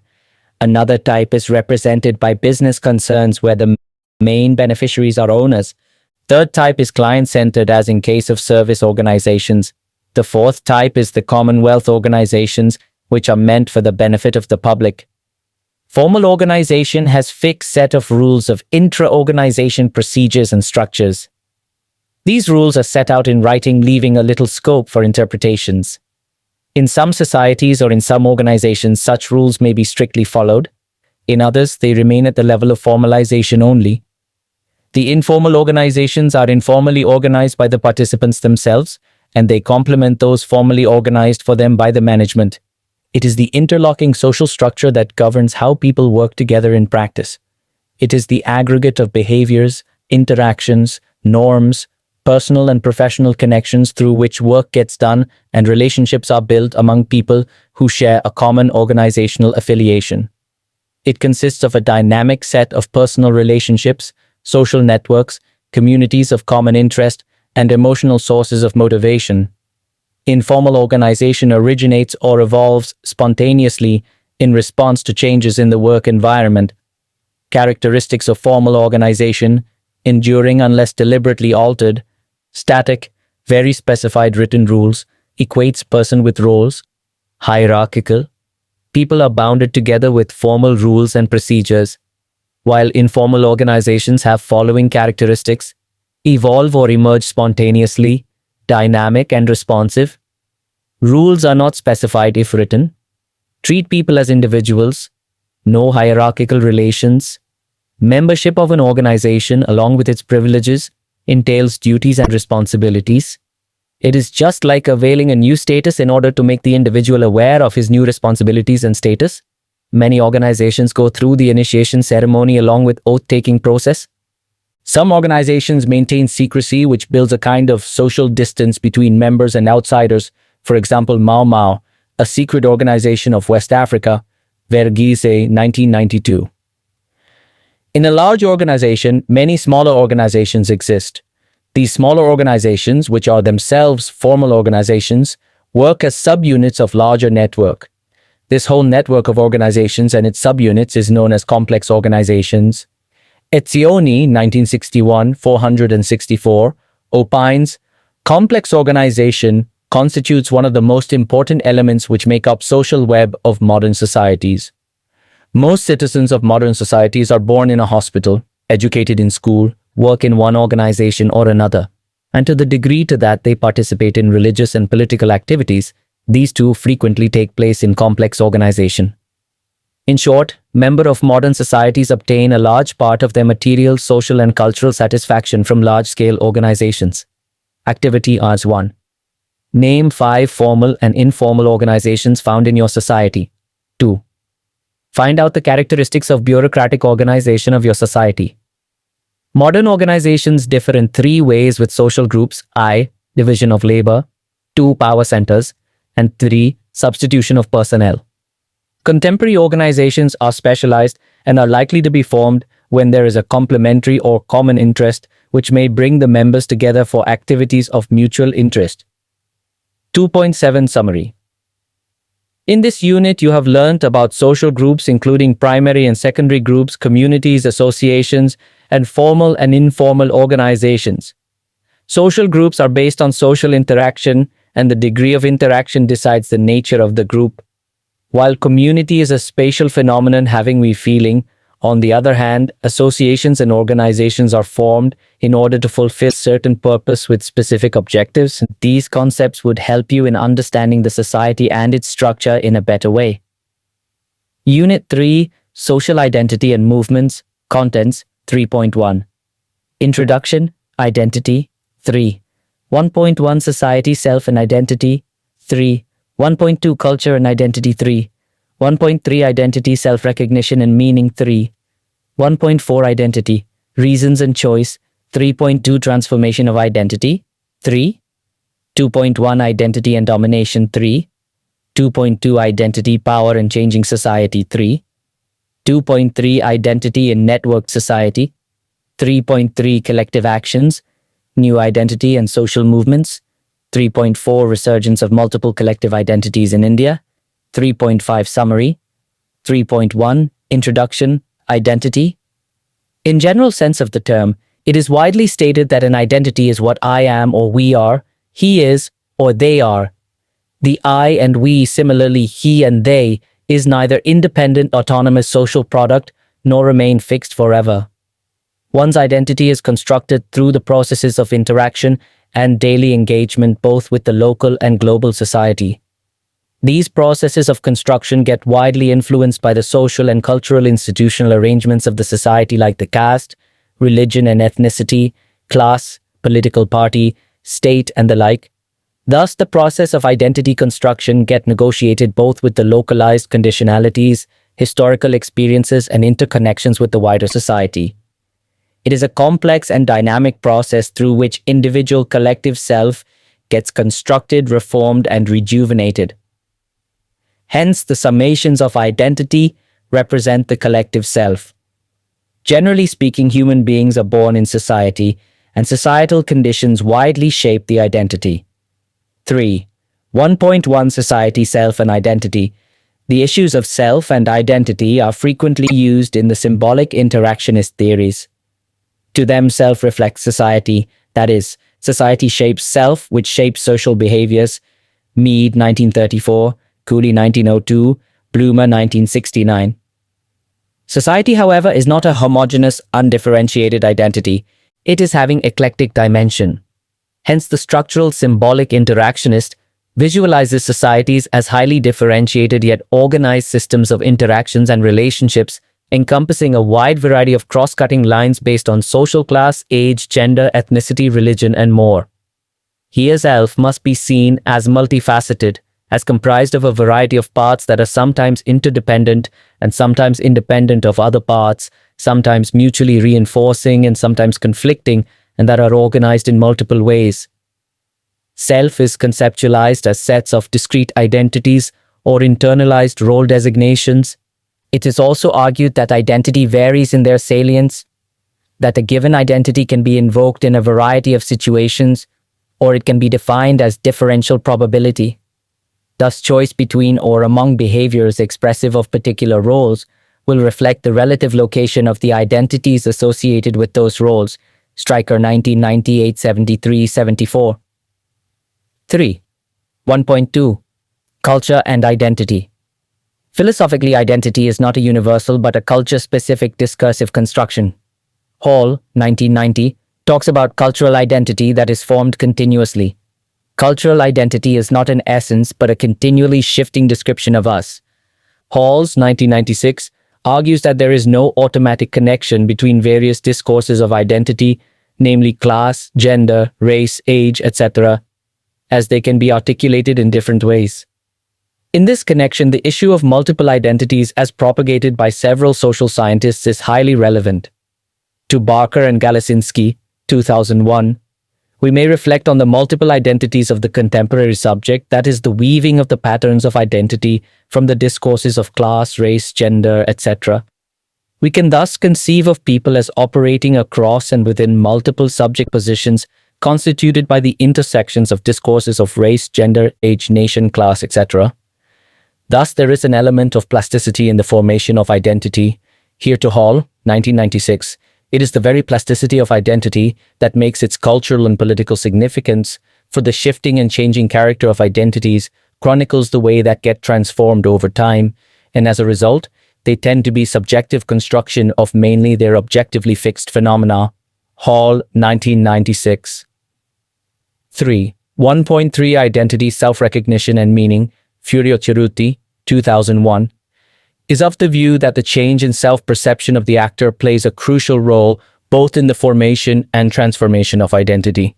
To him, there is a symbolic interaction before and above any calculations and sometimes against the same calculations that explains the development of the actor's self, his actions, his transformations, and his undoing.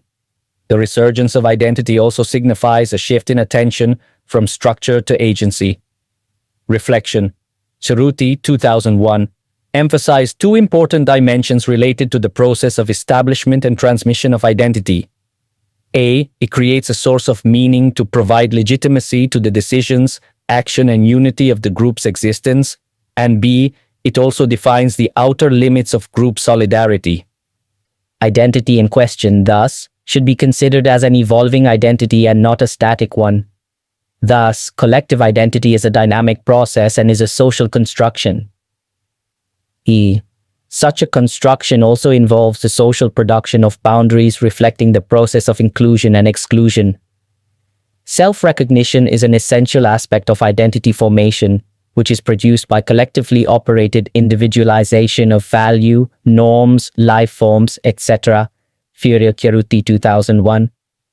To Castells, 1997, identities are sources of meaning for actors themselves, and by themselves constructed through a process of individuation. Identity refers to the process of construction of meaning on the basis of cultural attributes or related sets of cultural attributes that are given priority over sources of meaning by set of social actors. Although identities can also be originated from dominant institutions, they can only become identities only when and if social actor internalizes them and construct their meaning around their individuation. He distinguishes identities from roles. To him, identities are a stronger source of meaning than roles because of the process of self-construction and individuation that they involve. In simple terms, identities recognize the meaning, while roles recognize the functions. He again defines meaning as the symbolic identification of the purpose of action by a social actor, Castells, 1997-7. 3.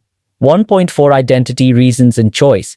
While examining the problematic aspects of identity, Amartya Sen, 1999, underlines that the sense of community and fellowship relates closely to the idea of social identity. According to Sen, there are strong influences of the community and of the people with whom we identify and associate in sharpening our knowledge and comprehension as well as our ethics and norms. In this sense, social identity cannot but be central to human life, Sen 1999-4. The centrality of human life is conditioned by inherited socio-cultural processes on the one hand and by reasons and alternative choices on the other. Identity also shapes through societal recognition. In the interactive world, individuals are posted with varieties of choices. This provides the opportunity to associate and to form and reform identities either based on reason, tradition, or else. Sen extensively examines the question as to whether our identities emerge by choice or by reasoning or by passive recognition. He mentions that the choice to be identified is not permanent in the society and that there are limits to what we choose to identify with. He also mentions that one can discover his or her identity.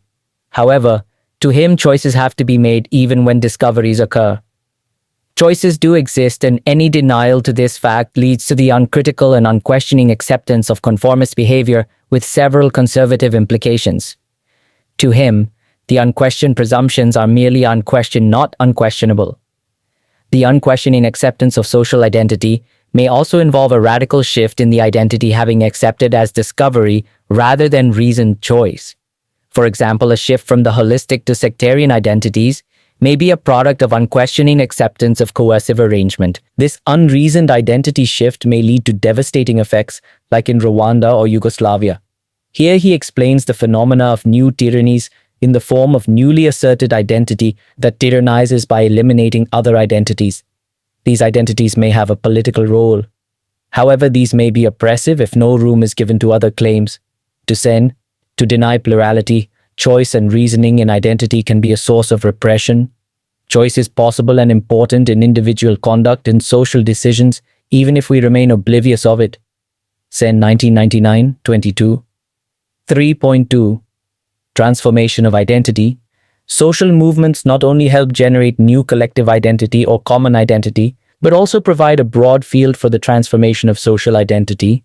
This lead to the formation of a unified group out of scattered individuals, for example, transforming S-theory into groups on fusion, Sartre in 1960, or this may lead to the transformation of a collectively into a self-conscious groups for collective class in itself to class for itself, Marx 1974, etc.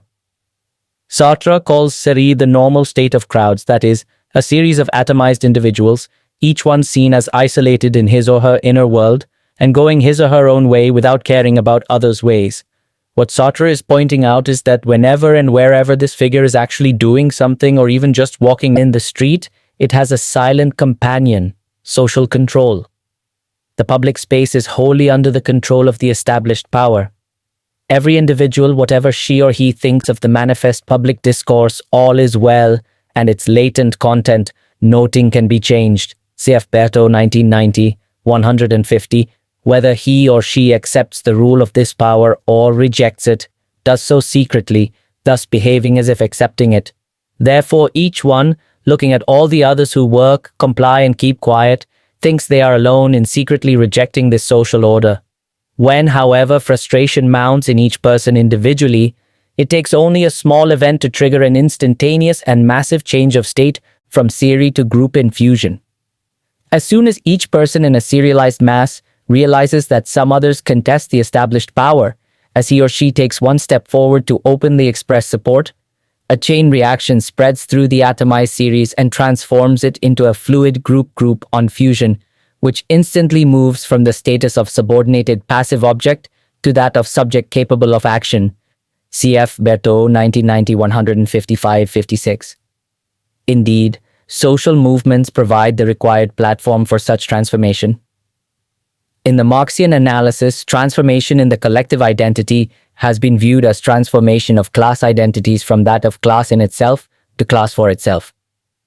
An identity is constructed not only through objective economic conditions, but through a subjective consciousness about economic conditions that transform the social collectivity into a self-conscious entity to bring transform in the pre-existing social order.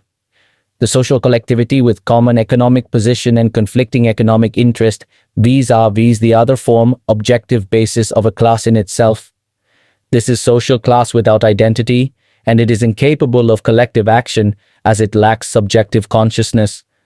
The class in itself acquires collective identity of class for itself, getting mediated through class consciousness. In this analysis of transformation of identity, all pre-existing identities like caste, gender, race, ethnicity, etc. are subsumed under the class identity. 3. 2.1 Identity and Domination. To Longman, 2010.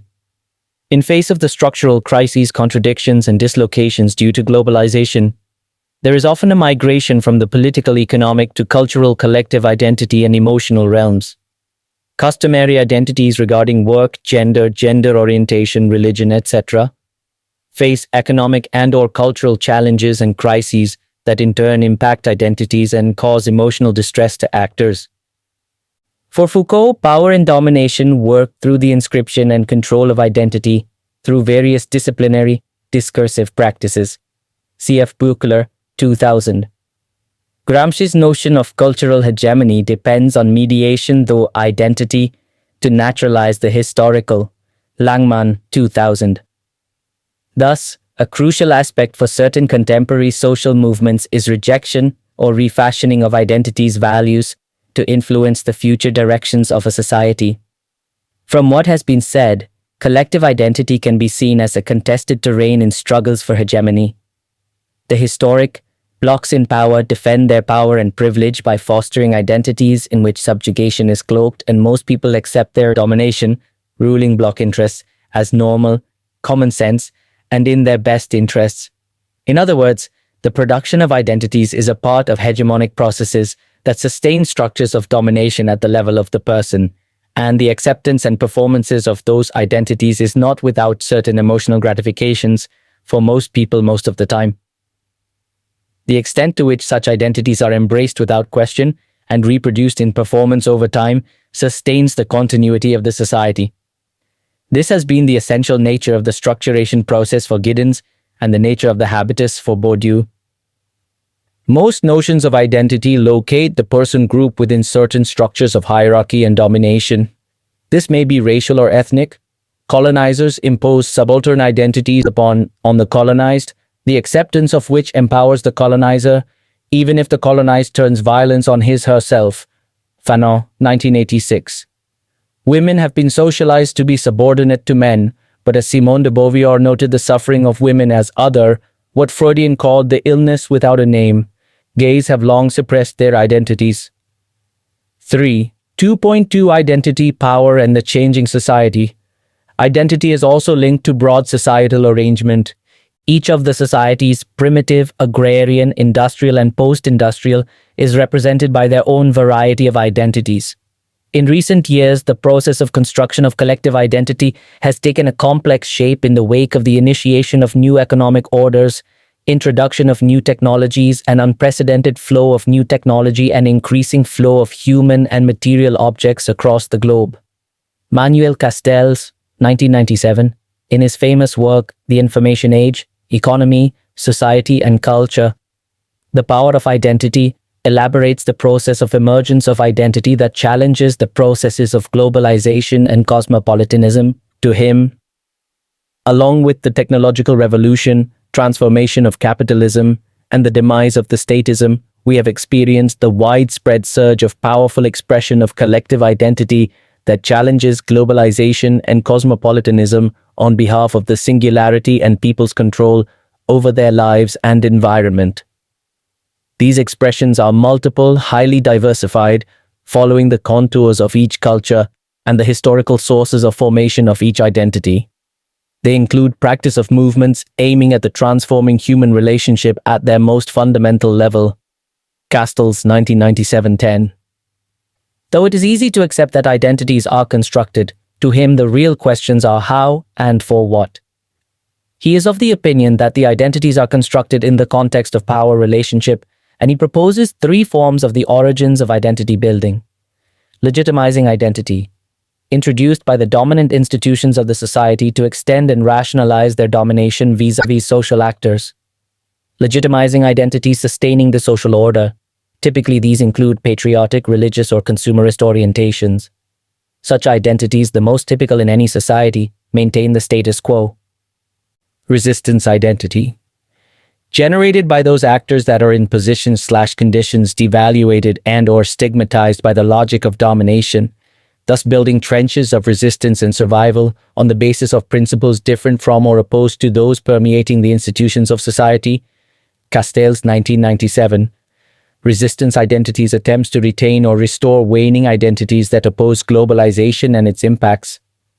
For example, the fragmentation of community often tied to economic decline leads some people to turn away from the global and embrace reactionary movements from nationalisms to fundamentalisms that would restore a mythical lost world or golden age of strong communities of the past, and defend a particular cultural framework that would secure heretofore privileged traditional identities. In some cases, there may be progressive forms of resistance, albeit romantic and anarchic and so individualistic. They are unlikely to foster mobilizations. Longman, 2010. Project identity.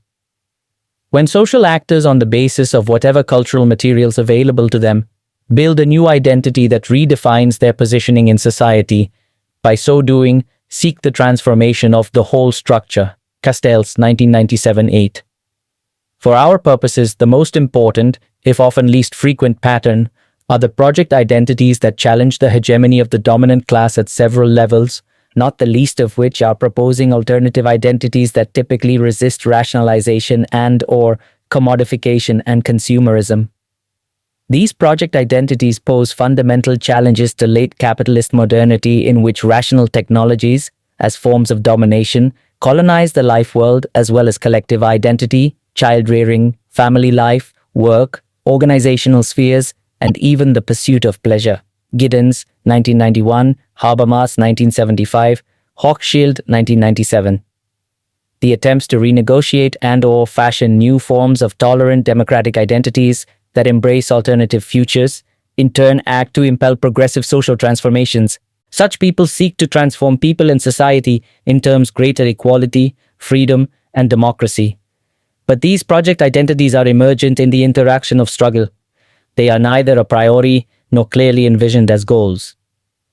He again maintains that identities that start as resistance may reduce project and may also, along with the course of history, become dominant in the institution of the society, thus becoming a legitimizing identities to rationalize their domination. Thus, to him, there is per se no progressive or regressive identities except its historical context.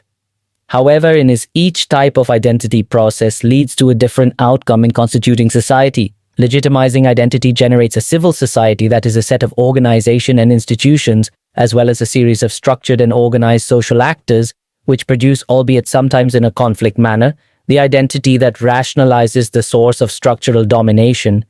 Castells, 1997-2. This is indeed the original concept of civil society as formulated by Gramsci. The Gramscian sense of civil society is formed by a series of apparatuses, such as the church, unions, parties, etc., on which on the one hand prolong the dynamics of the state, on the other hand deeply rooted among the people. The identity for resistance leads to the formation of communes or communities. It constructs forms of collective resistance against other unbearable oppression, usually on the basis of the identities that were apparently defined by history, geography, or biology, making it easier to essentialize the boundaries of resistance. Here, the examples of are religious fundamentalism, nationalist self-affirmation, etc., the expressions being exclusion of the excluded by the excluders.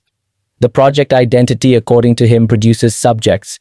They are collective actors through which individuals reach holistic meaning of their experience.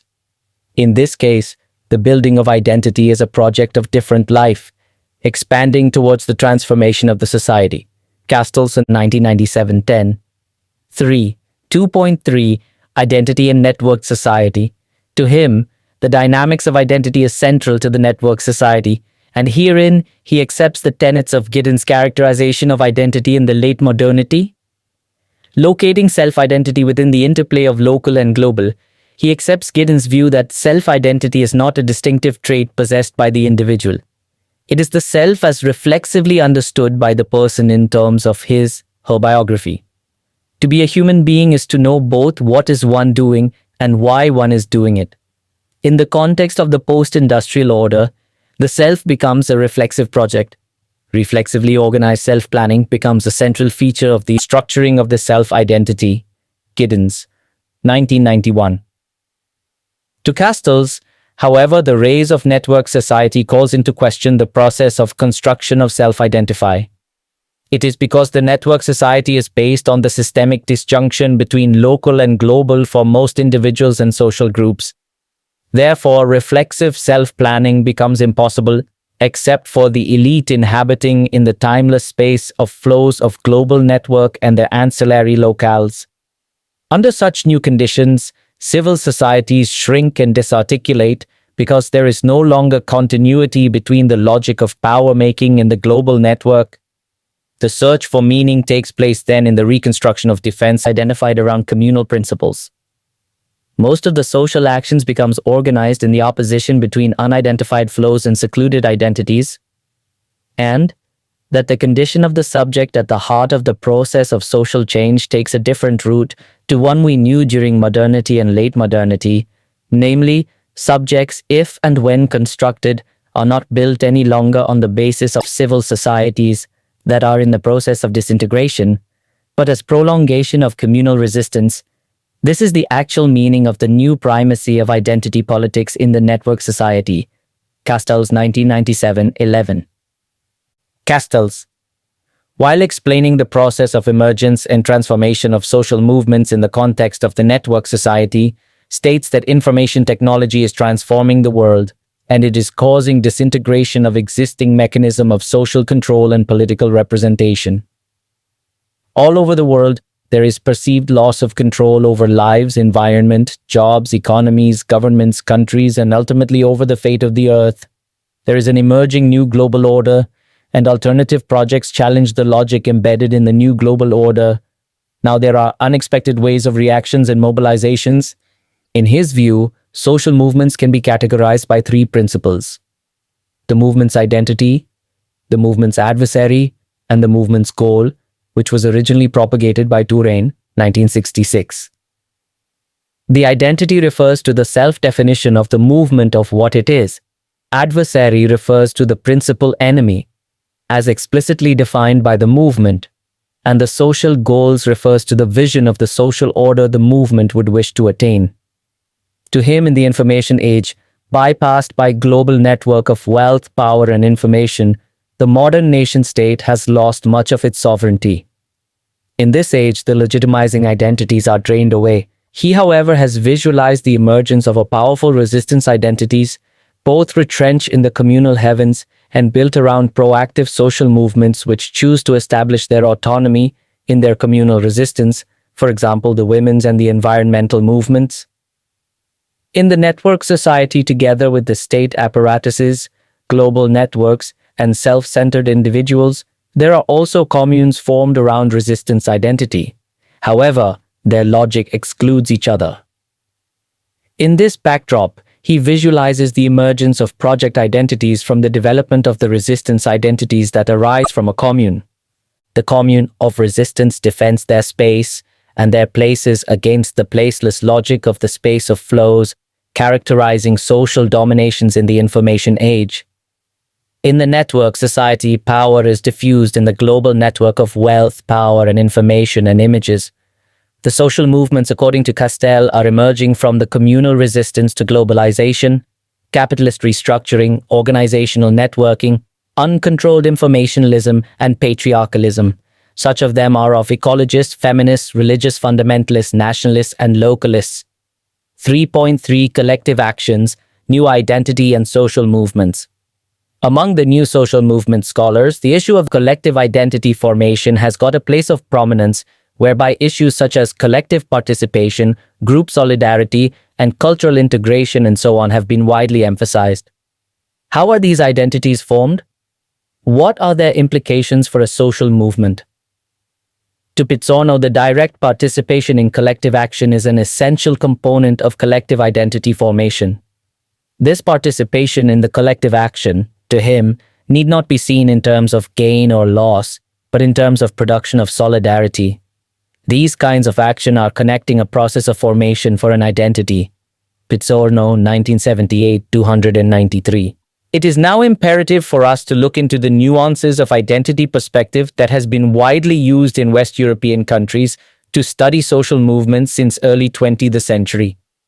This intellectual tradition has emerged backdrop of proliferation of preponderant labor movements, development industrial democracies, Fabian socialism and welfare state in the UK and other countries on the one hand, and mobilizations of nationalist feelings in the countries like Germany on the other.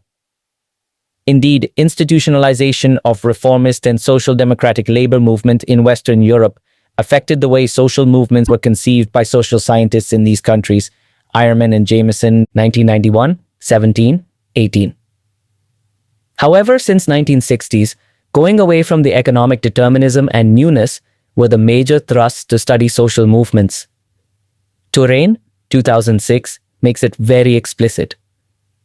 After the World War II, and even very recently, especially in the 1960s, many people, including myself, tried to discover new forms of collective actions in a so-called, at that time, post-industrial society and what we call now an information society. I was convinced at the end of the 20th century and beginning of the 21st century, the social and the political scene would be dominated by the growing role of these new and the cultural movements. Many people were convinced that priority should be given to the formation of what I had myself called new social movements. Turin, 2006, 89, 92. It was widely realized that not merely the empirical and the economic class position, but rather the issue of values, culture, subjectivity, morality, empowerment, etc., have also played crucial roles towards the formation of new collective identities in these movements. Touraine, 1981-1983, observed new social movements as potential bearers of new social interests, and that social movements are characterized by the realization of historicity, by self-conscious awareness and collective identity. Berto, 1990, has added the view that subjectivity and idealism are essential elements of social movement, and that subjectivity refers to the subject in its totality. It concerns with the drastic change in the fabric of social life that takes place when a new movement is born. Berto, 1990, 153. Social movements help generate sense of collective identity and new ideas that recognizes the reality from new perspective. Collective identities are formed as an achieved definition of a situation, constructed and negotiated through the constitution of social networks, which then connect the members of a group or movement through collective action to provide distinctive meaning to collective action. Thus, social movements grow around relationship of new social identity that are voluntarily conceived to empower members in defense of this identity. Melucci, 1992, 1996. To Melucci, newness of the new social movements is a relative concept, and it had a temporary function to indicate the comparative difference between the historical forms of class conflict and today's emergent form of collective action. The reality in which we live has in entirety become a cultural construct, and our representations of it serve as filters for our relationship with the whole world. Social movements too seem to shift their focus from class, race, and other more traditional issues towards the cultural ground. Melucci, 1996, 8-9. In the world of cultural interactivity and co-construction, social movement provides public spaces for generating new thoughts, activating new actors, generating new ideas, thus by producing new knowledge, by reflecting on their own cognitive identity, by saying what they stand for, by challenging the dominant assumptions of the social order. Social movements develop new ideas. Those are fundamental to the process of human creativity. Thus, social movements develop worldviews that restructure cognition, that recognize reality itself. The cognitive praxis of social movements is an important source of new social images and transformation of societal identities. Iman and Jameson, 1991, 161, 166. Thus, social movements involve actions for doing. The involvement in an action is a matter of conscience and emotion, of responsibility and intention, of reflection and calm passion. It is basically moral, global and individual. Hegedus, 1992-66. Social movements are also linked, however, not only to the understanding of common social identity, but also of common interest. Scott, 1991-6. With the growing space for globalism and informationalism, while the notion of identity has emerged to be idealistic and hegemonic at one end, it is also tending to be diluted, fragmented, and self-oriented on the other. In view of the changes in the contemporary society, critiquing the domination of the identity theory has also been a possibility and necessity. It is widely delineated that, with the technological revolution, transformation of capitalism, and the demise of the statism, informationalism is disintegrating the existing mechanism of social control and political representation. With the exception of a small elite of global politics, half beings, half flows, people all over the world recent loss of control over their lives. In the network society, thus on the one hand, the dominant global elites inhabiting in the space of flows tend to consist of the identity-less individuals, citizens of the world, while on the other hand, people insisting economic, cultural, and political disfranchisement trend to be attracted to communal identity. Castells, 1997. Hence, the concept of collective identity has also become an obstacle to explore the forms of mobilizations increasingly taking place in the networks, scapes, and flows. The fluid-like characteristics of emerging society with increasing unequal flows of people, information, money, images, risks, practices, and emotions with no clear beginning or the end points. Within these emerging complexities, social systems increasingly manifest fluid-like characteristics and become increasingly subject to shockwaves, fluidarity rather than solidarity, public experience of self rather than collective identity are the emerging paradigm of contemporary social movements. Uri 2000, C.F. MacDonald 2002.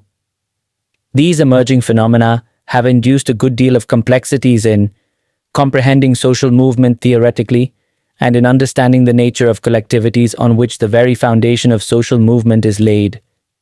Social movement group is understood as a variant of social collectivities and is usually understood within the conceptual formulation of community. Now it has also been understood as collectivity of informal networks, which mobilize about conflictual issues through the frequent use of various forms of protest. Della Porta and Diani, 1999-16. Moreover, there are diverse types of adherent in social movements, that is, activists, participants, sympathizers, Neidhart and Rucht, 2002. Social movement collectivities are loosely formed, many a times independent of geographical boundary. Their collective identity is formed based on temporarily perceived articulated ideals and common interests, and that many participants tend to be members of more than one collectivity simultaneously. Significantly, many of these collectivities do have contradictory interests and goals. Hence, it is inevitable that membership is fluid and are of varying strength. Thus, the fluid and the fuzzy membership and the emerging fluidity of identity make the social order of social movement in communities very weak. The emergence of network society adds more odds with the concept of community. Though the identity theorists locate identity within the broad interactive social processes, they also simultaneously advocate the notion of autonomy of identity.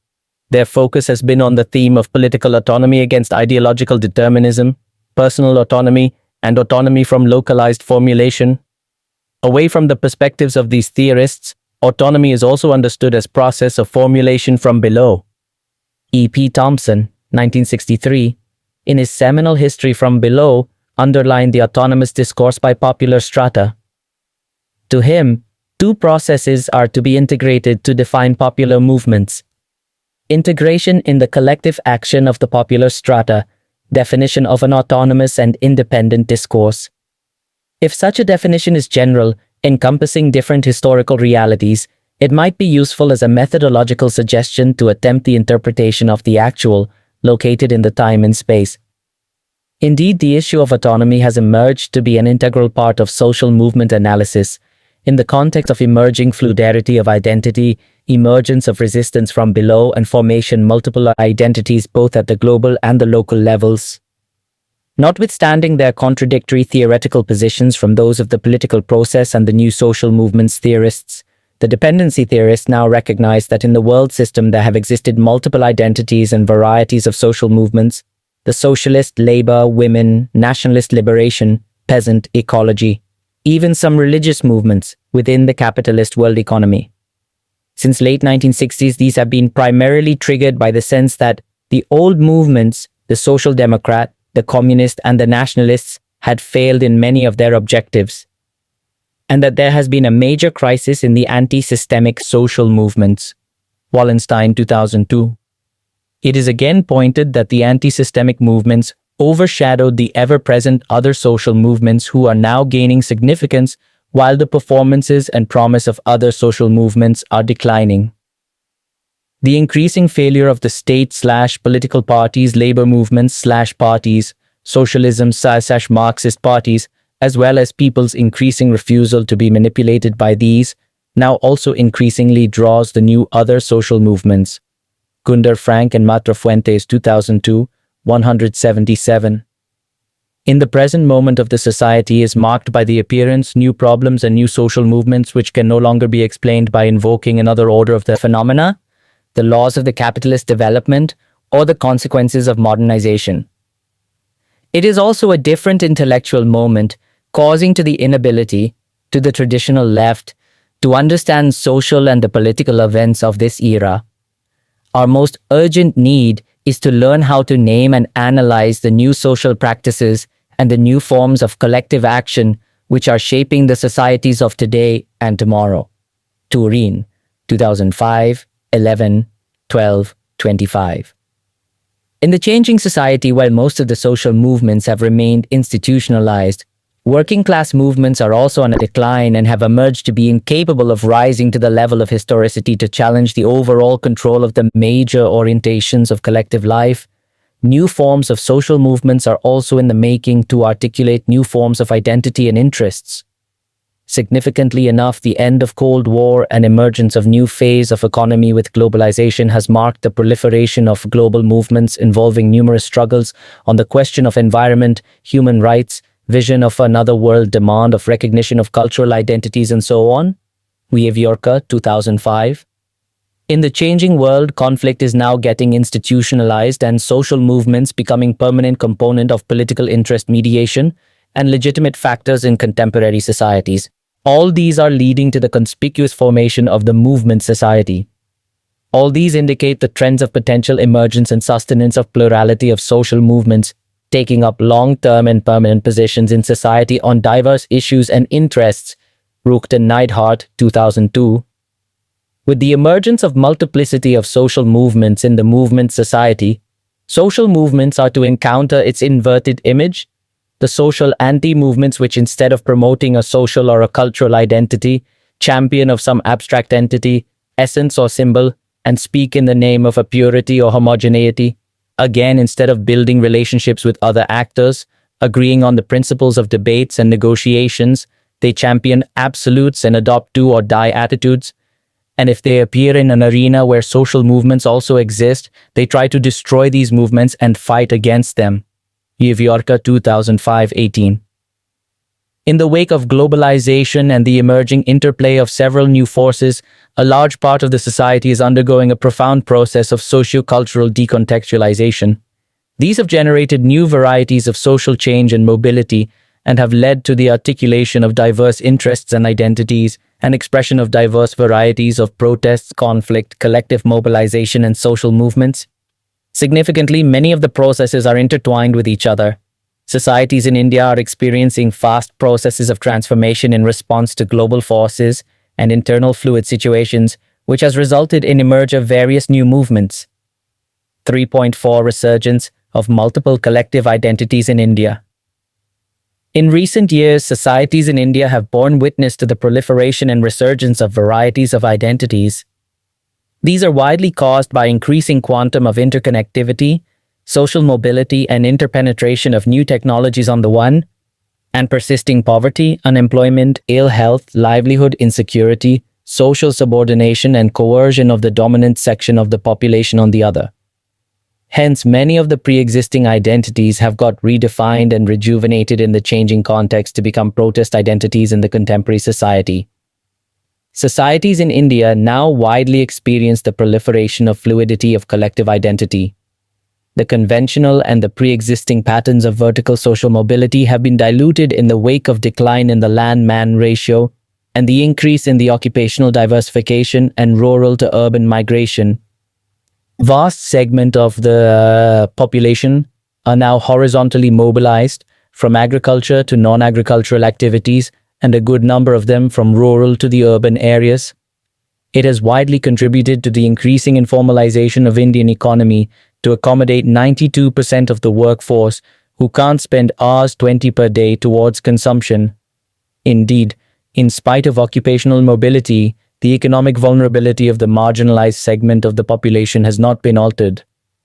The vast segments of the population, due to the lack of proper education, training, and social capital, look for alternative avenues of employment not by choice but by compulsion. This has led to the emergence of multiple employer-employee relationship even in rural areas.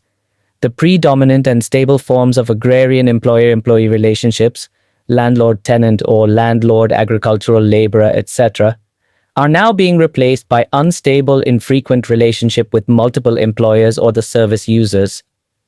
The traditional structure of authority and the primordial form of domination has been widely questioned with the emergence of NGOs activities and the functioning of Panchayat Raj institutions at the grassroots. Now, gender, caste, and ethnic identities are articulated to frame collective mobilizations against the hostile forces of patriarchy, feudalism, and caste and ethnic hegemony. The struggles of the Dalits and the tribes for economic emancipation have been extended to the areas of struggles for political empowerment and to the struggles for their caste and ethnic identity.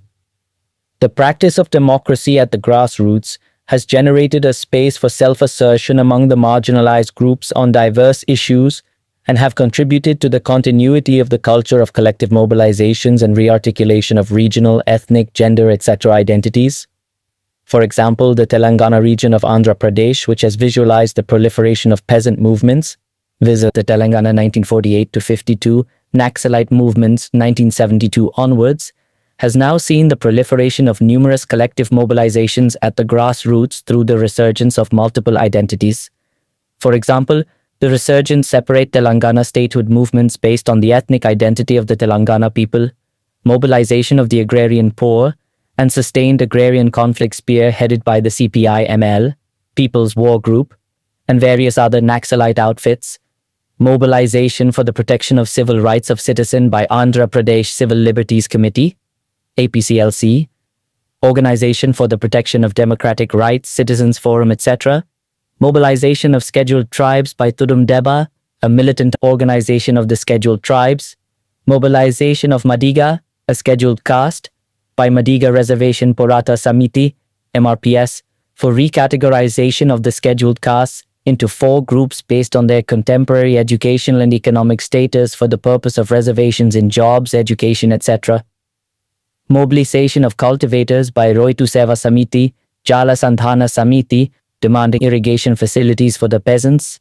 Anti-Arak movement to mobilize women against production and consumption of liquor and also for women's liberty, political participation and social development and so on, are the contemporary realities of collective mobilizations in rural Andhra Pradesh. Similarly, West Bengal, which has experienced the proliferations peasant and class identities through the Tebaga 1946-47, Naxalite 1967-71, Operation Barga movement 1977 onward, has been experiencing the rejuvenation of Gorkhaland movements 1980s of the Gorkha Hill tribes for a separate statehood, Kamtapo movement of the Rajbanshi, scheduled castes, since 1980s for the recognition separate statehood, movements against acquisition of agricultural lands by the Krishi Jami Suraksha Committee, Committee to Protect Agricultural Lands, in Singur and the Bhumi Uchet Pratarodi in Nandigram, tribal villagers' resistance against police oppression in the Midnapore district and several other grassroots mobilizations. Indeed, all these movements have constructed distinctive protest identities against domination of various forms. It is again that the state now has provided the liberal democratic space to articulate issues, interests, and identities for collective mobilizations. Within this available space, many of the radical mobilizations have got transformed to be institutionalized, co-opted, and have sustained them being partially reformative. Evidences from West Bengal and Andhra Pradesh show that sustained mobilizations have opened up the possibility of articulation of new issues, identities, and mobilizations of the marginalized sections of the population. The society now sees the cropping up of several new issues, new patterns of conflict, mobility, and mobilization, while many of the old ones have taken a new shape in the present context. In the emerging scenario, the relationship between social mobility, conflict, mobilization, and social movements have been extensive and implicit. Within the emerging dynamics, the pre-existing forms of social collectivities got a significant place, not only to protect their identity, but also their social, economic, and political interests. These identities have also been encapsulated as a project to attain specific political goals. Hence, they not only question the basis of legitimacy of pre-existing arrangements, but also assert for a share in the social, economic, and political spheres in the established order. These identities and conflicts, however, are not fixed. Even as the tribal and the Dalit identities are constructed in the Telangan region of Andhra Pradesh for getting better share of protective discrimination, they are simultaneously linked with the whole of Telangana regional identity. Similarly, gender identity also cut across the caste and the ethnic identity. Thus, collective identities are in a state of flux. They get articulated and rejuvenated both synchronically and diachronically on diverse issues in diverse contexts.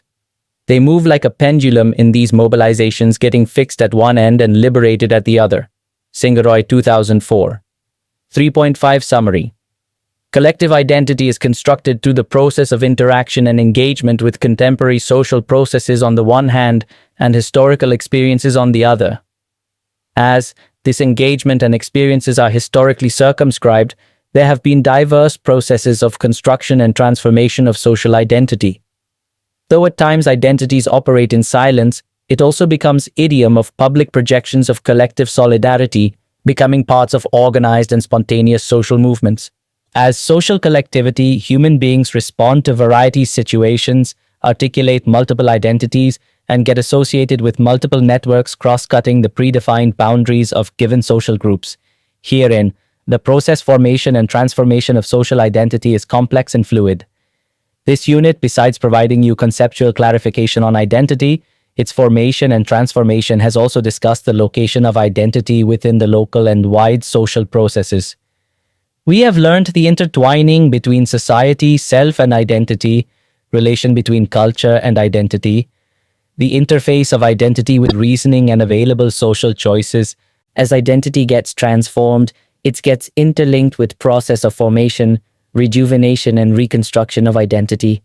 This unit has also discussed the emerging facets of fluidity in identity in the wake of the fast transformation of societies caused globalization and emergence of network societies.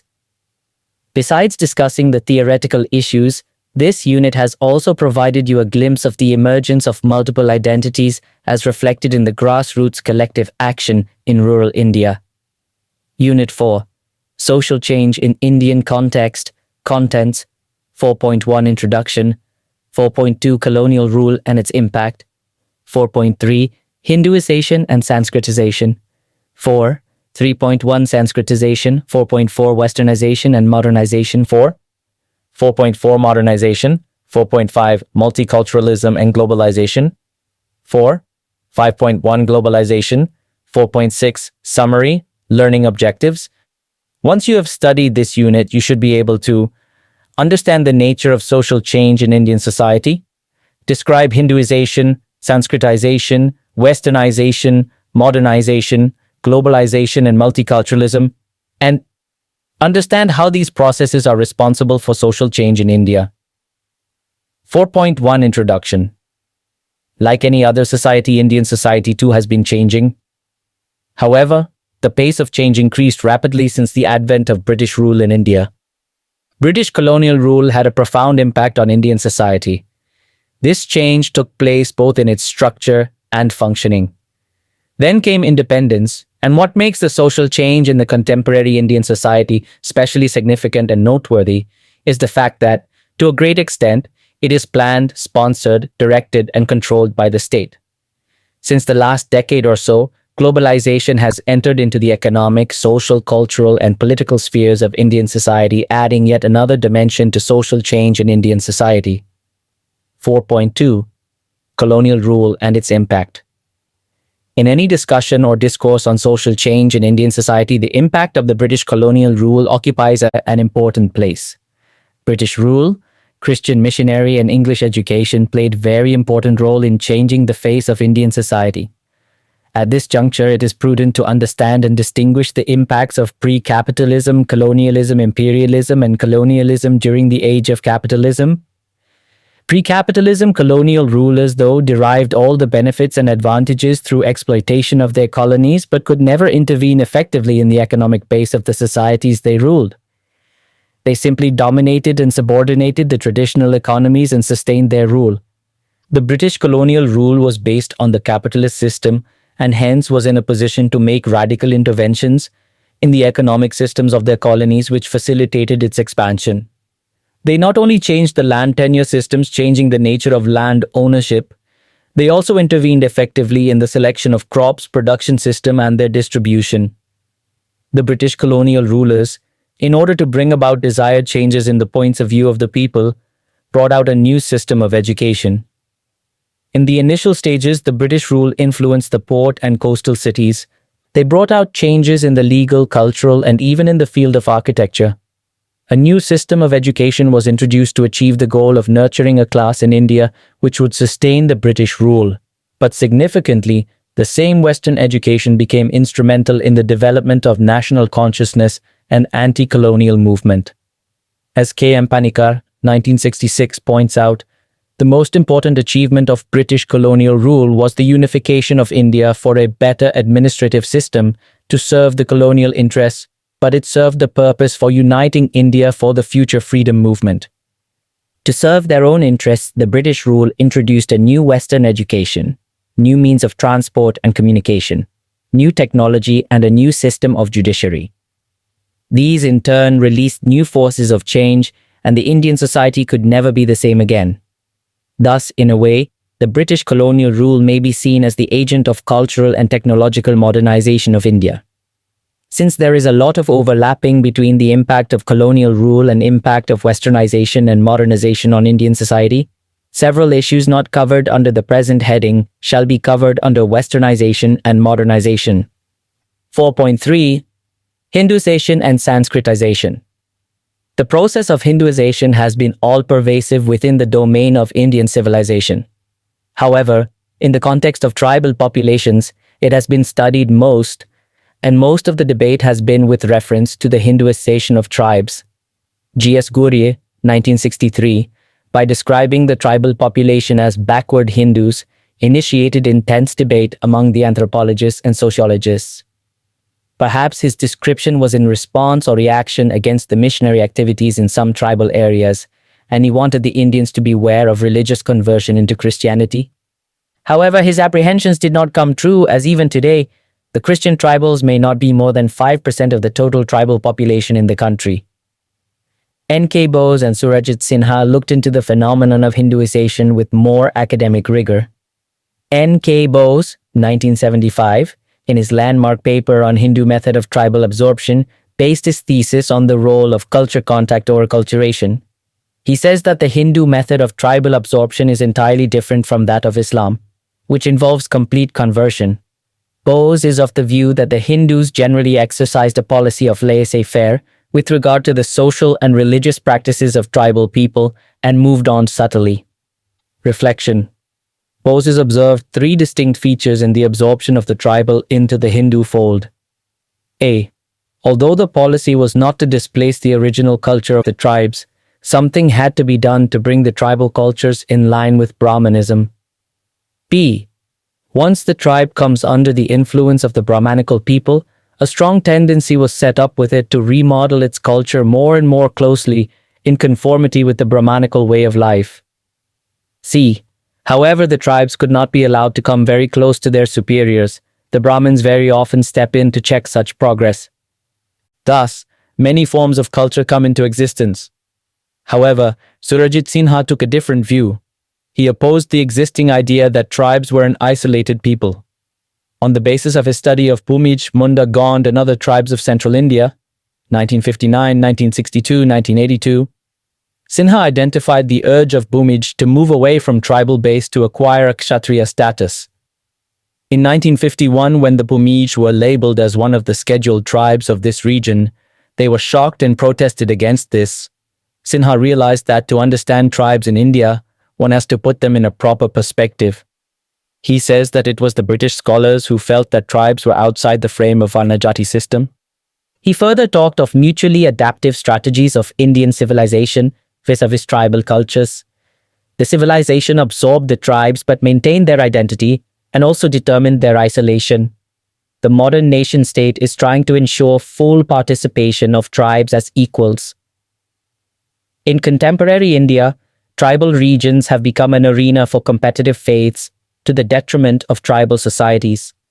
Though the tribes, except those of northeastern region, have been moving towards a loose form of Hinduism, which most of them found compatible with their religious systems, the country in recent years has witnessed the most aggressive form of proselytization and communal mobilization of the tribals by Hindutva forces directed against the Christian missions and the converts to Christianity in parts of Orissa, Gujarat, and Chhattisgarh, leading to loss of lives, arson, destruction of homes, and displacement of terrorized and traumatized affected population. Dharmendra Kumar and Yamuna Soni, 2009. This is a cleverly crafted campaign to not only reconvert the Christian tribal, but also to Hinduize the tribes which still practice their own animistic religions. 4. 3.1 Sanskritization. Contrary to the book view, the Indian caste system has never been absolutely rigid and static.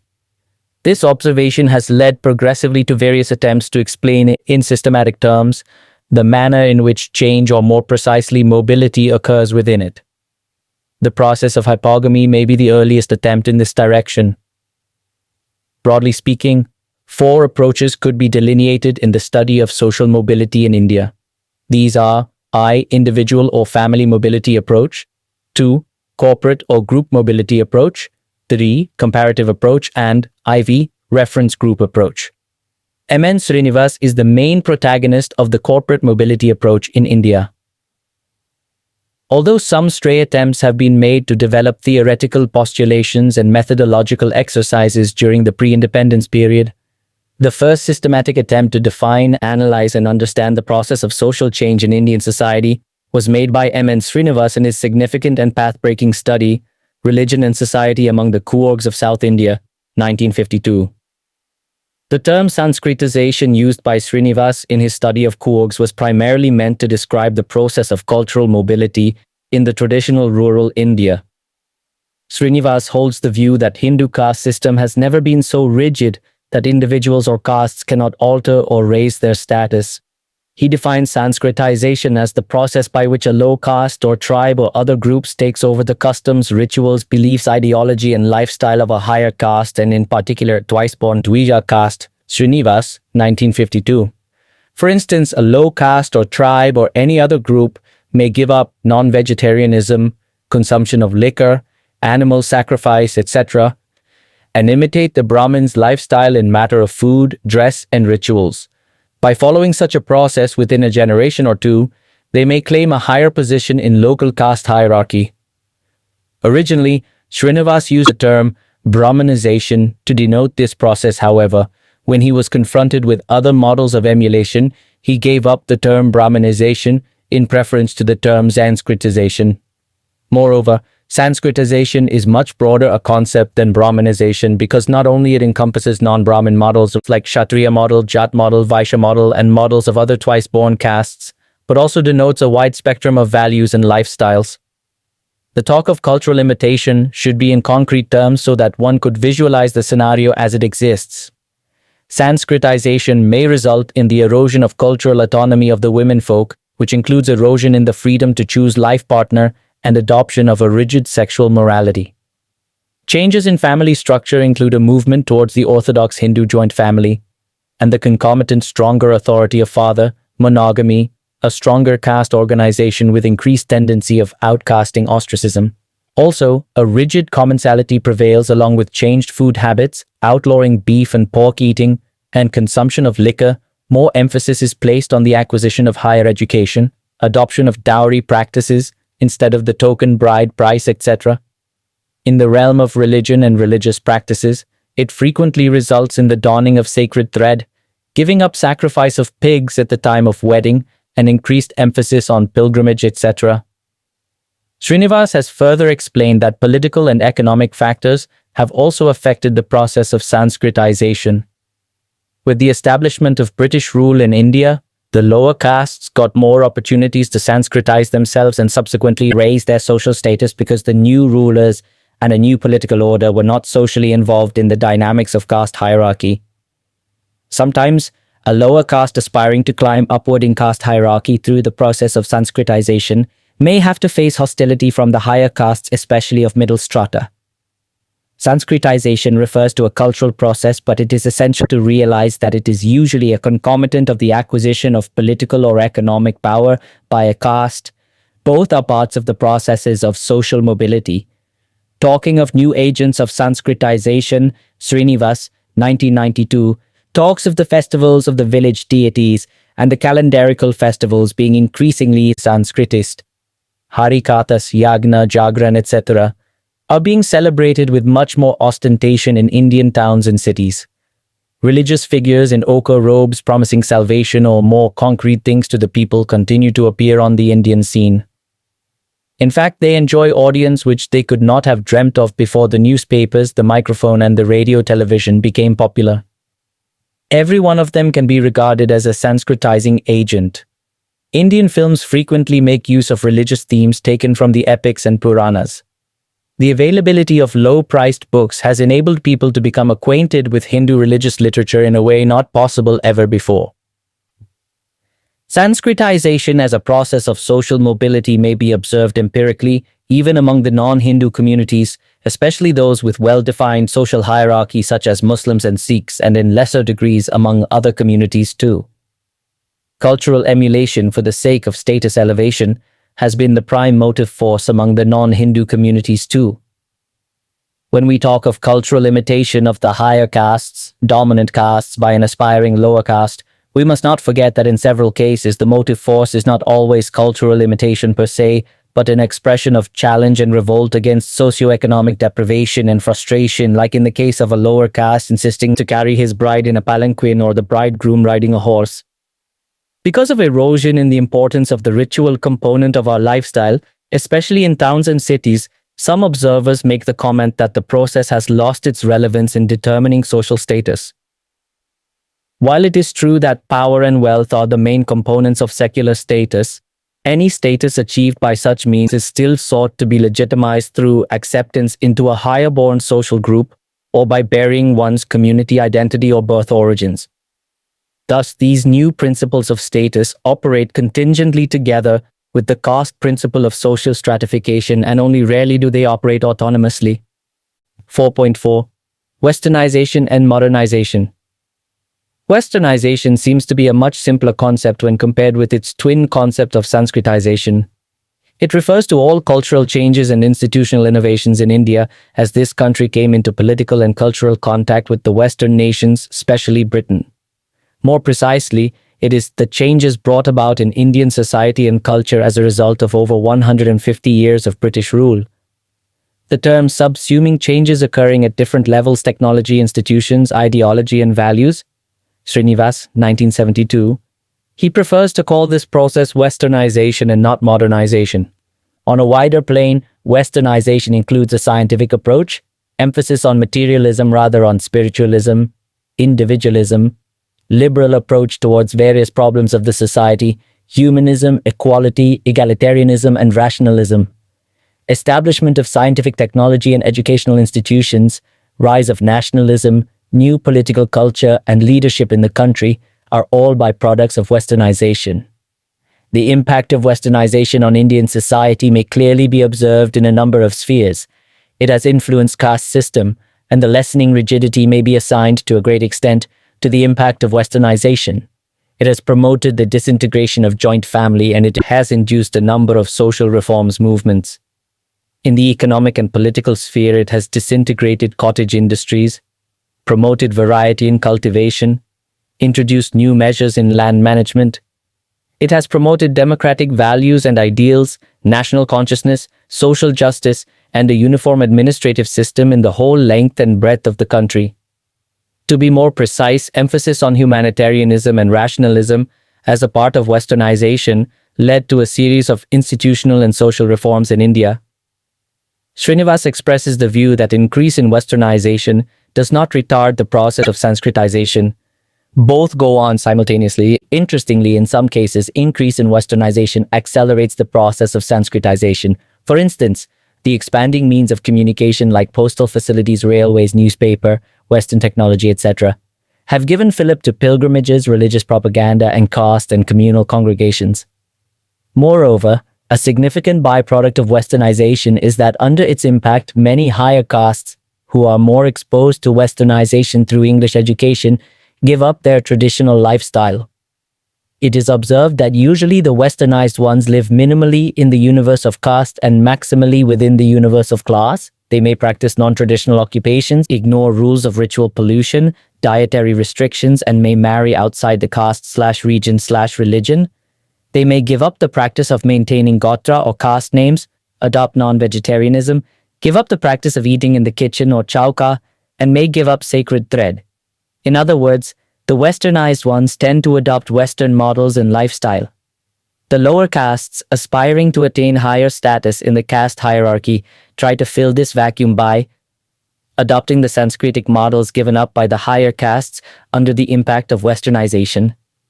This is yet another instance of westernization and Sanskritization going together.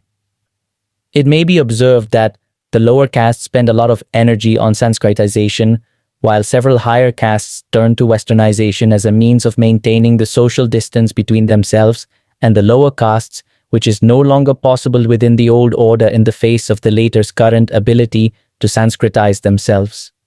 Supplementing this line of argument further, Harold Gould, 1988, comments that if one is already Sanskritized as the Brahmins and the Rajputs are, then one cannot go any higher up further in the traditional stratification system. If one cannot maintain things as they are through the application of political and economic power, then one can only go down or accept the notion of equality, which means accepting the nullity of caste system itself and hierarchical relationship in general. This is patently impossible for the higher castes with the deeply embedded conception of their inherent superiority, and so they must ironically move outside the caste system which spawned them in order to preserve their pretensions to paramount status in Indian society. Meanwhile, the lower castes keep chasing the mirage of equality with the higher castes. But by the time they reach their destination, they discover that the Brahman has himself vacated the spot and moved on to the higher hill of westernization, where he still gazes contemptuously down upon them from an elevated perch. Gould, 1988, Ibid. Perhaps that is why, in a number of cases, the well-off and aspiring sections of the lower castes in towns and cities may be going straight to westernization. But for the majority of the lower caste population, the idiom of westernization may be too complex, incomprehensible, and difficult to understand and adopt. Thus, we find an important and dynamic interplay between the processes of Sanskritization and westernization.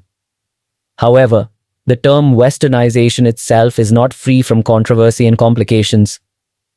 Some scholars have advocated the term desanskritization for westernization. Moreover, Srinivas equates westernization with the British impact on India. This may not be a correct assessment when viewed in totality. The post-independence period has witnessed a lot of Russian and American influence on India. The Russian and American versions of modernization in our economic measures of far-reaching importance have also influenced the Indian society to a large extent. The continuing 5-year plan's emphasis on public sector and nationalization or socialization till recent years in our economic planning are the instances of distinct socialist impact. Of late, some Chinese impact is also discernible in our healthcare measures, especially in rural areas. To some other scholars, the term westernization sounds value-loaded because of its colonial connotation. Hence, they advocate the term modernization. 4.1 Modernization. Modernization has been a dominant theme after the Second World War, especially in 1950s and 60s, and a central concept in the sociology of development, referring to the interactive process of economic growth and social change. Modernization studies typically deal with the effects of economic development on traditional social structures and values. The process of modernization is related to the industrialization, urbanization, high standard of living, development of civilization, and broadness of viewpoint. Defining modernization, Eisenstadt, 1966, says that from a historical viewpoint, modernization is the process of change towards those types of social, economic, and political systems which were developed in Western Europe and North America from the 17th to 19th century, and after that spread over to South America, Asia, and Africa during the 19th and 20th centuries.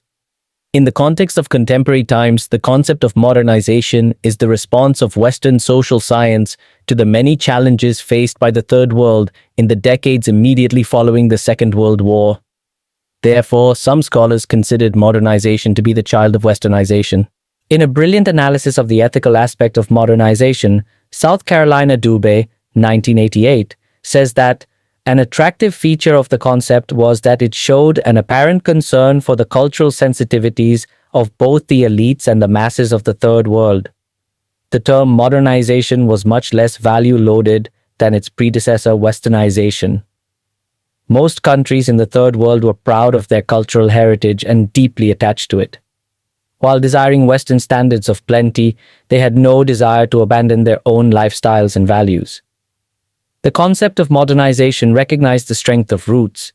It did not pose any overt threat to the cultural identity of the people aspiring for rapid change. To the elite of the Third World, the ideal of westernization was difficult to swallow. They accepted modernization readily because it did not appear to offend their cultural dignity. According to Lerner, 1958, Three features constitute the core of modernized personality: empathy, mobility, and high participation. Empathy is the capacity to see things as others see them. All societies possess this capacity in some measure, but to sharpen and strengthen, it can make a qualitative change in human interaction. Such a change is desired in modernized societies. The second attribute, mobility, does not refer only to geographical mobility. It is used in a more comprehensive sense, and the imperatives of change demand a capacity to assume, as occasions demand, new statuses and learn to play associated roles. Unlike the traditional society, which had ascribed statuses and roles, the modernized society has an open status system. The third attribute, high participation, refers to the increased role of individuals in realizing social goals and objectives in more active ways. High participation requires the capacity in individuals to visualize new goals or alter objectives and modify their roles accordingly. In traditional societies, social objectives are not open to question. The core of modernization is, of course, rationality. One of the most significant features of modernization is that modernized societies operate through institutional structures that are capable of continuously absorbing the change that are inherent in the process of modernization. Let us see very briefly as to how the contemporary Indian society is striving to adopt modernization for economic growth and social change. On the agricultural and industrial fronts, the country's performance is not as poor as some of its critics make it out. Our record in these fields is better than that of many third-world countries, but the development has been lopsided and full of regional imbalances. The distributive aspects of economic growth and the diffusion of the benefits of modernization appear to have received little serious thought. The growth of elitism is alarming and it should be curbed. Rampant corruption and nepotism are the product of the prevailing state of moral decay. All possible political and administrative steps should be taken to arrest this trend. The cohesive bonds of society should be strengthened. As very rightly observed by S.C. Dubé, Ibid, there is no standard model of modernization and no fixed path for its attainment. Developing societies can adopt a model of their choice and can chalk out their own path for its realization. We have chosen democracy and secularism as the basis of the aspired for modernized Indian society. Adoption of modern science and technology along with a scientific temper shall go a long way in the achievement of India's cultural and technological modernization. 4.5 Multiculturalism and globalization. Multicultural and multiculturalism are terms frequently used to describe the ethnic diversity that exists everywhere in the world today. However, there is some confusion about what precisely they signify. Terms like plural and diverse have also been present in the discourse on multiculturalism. These terms are commonly used to describe societies having different religions, ethnic groups, languages, and cultures. Interestingly, these words are used interchangeably. Plurality suggests the presence of many, but does not stipulate anything about the nature of many. Does this simply describe diversity? We must be very clear as to why multiculturalism has overtaken pluralism as the dominant concept. It was common in social science before the rise of the word multiculturalism. Multiculturalism, as a coherent theory with its district conception of democracy and citizenship, has emerged only in recent past. As Gurpreet Mahajan, 2002, points out, the simultaneous presence of many cultures and communities within the same social space points to a plural social fabric, but it should not be taken as the presence of multiculturalism. The latter entails something more than the mere presence of different communities or the attitude of tolerance in society. Multiculturalism is concerned with the issues of equality. It asks whether the different communities living peacefully together coexist as equals in the public areas.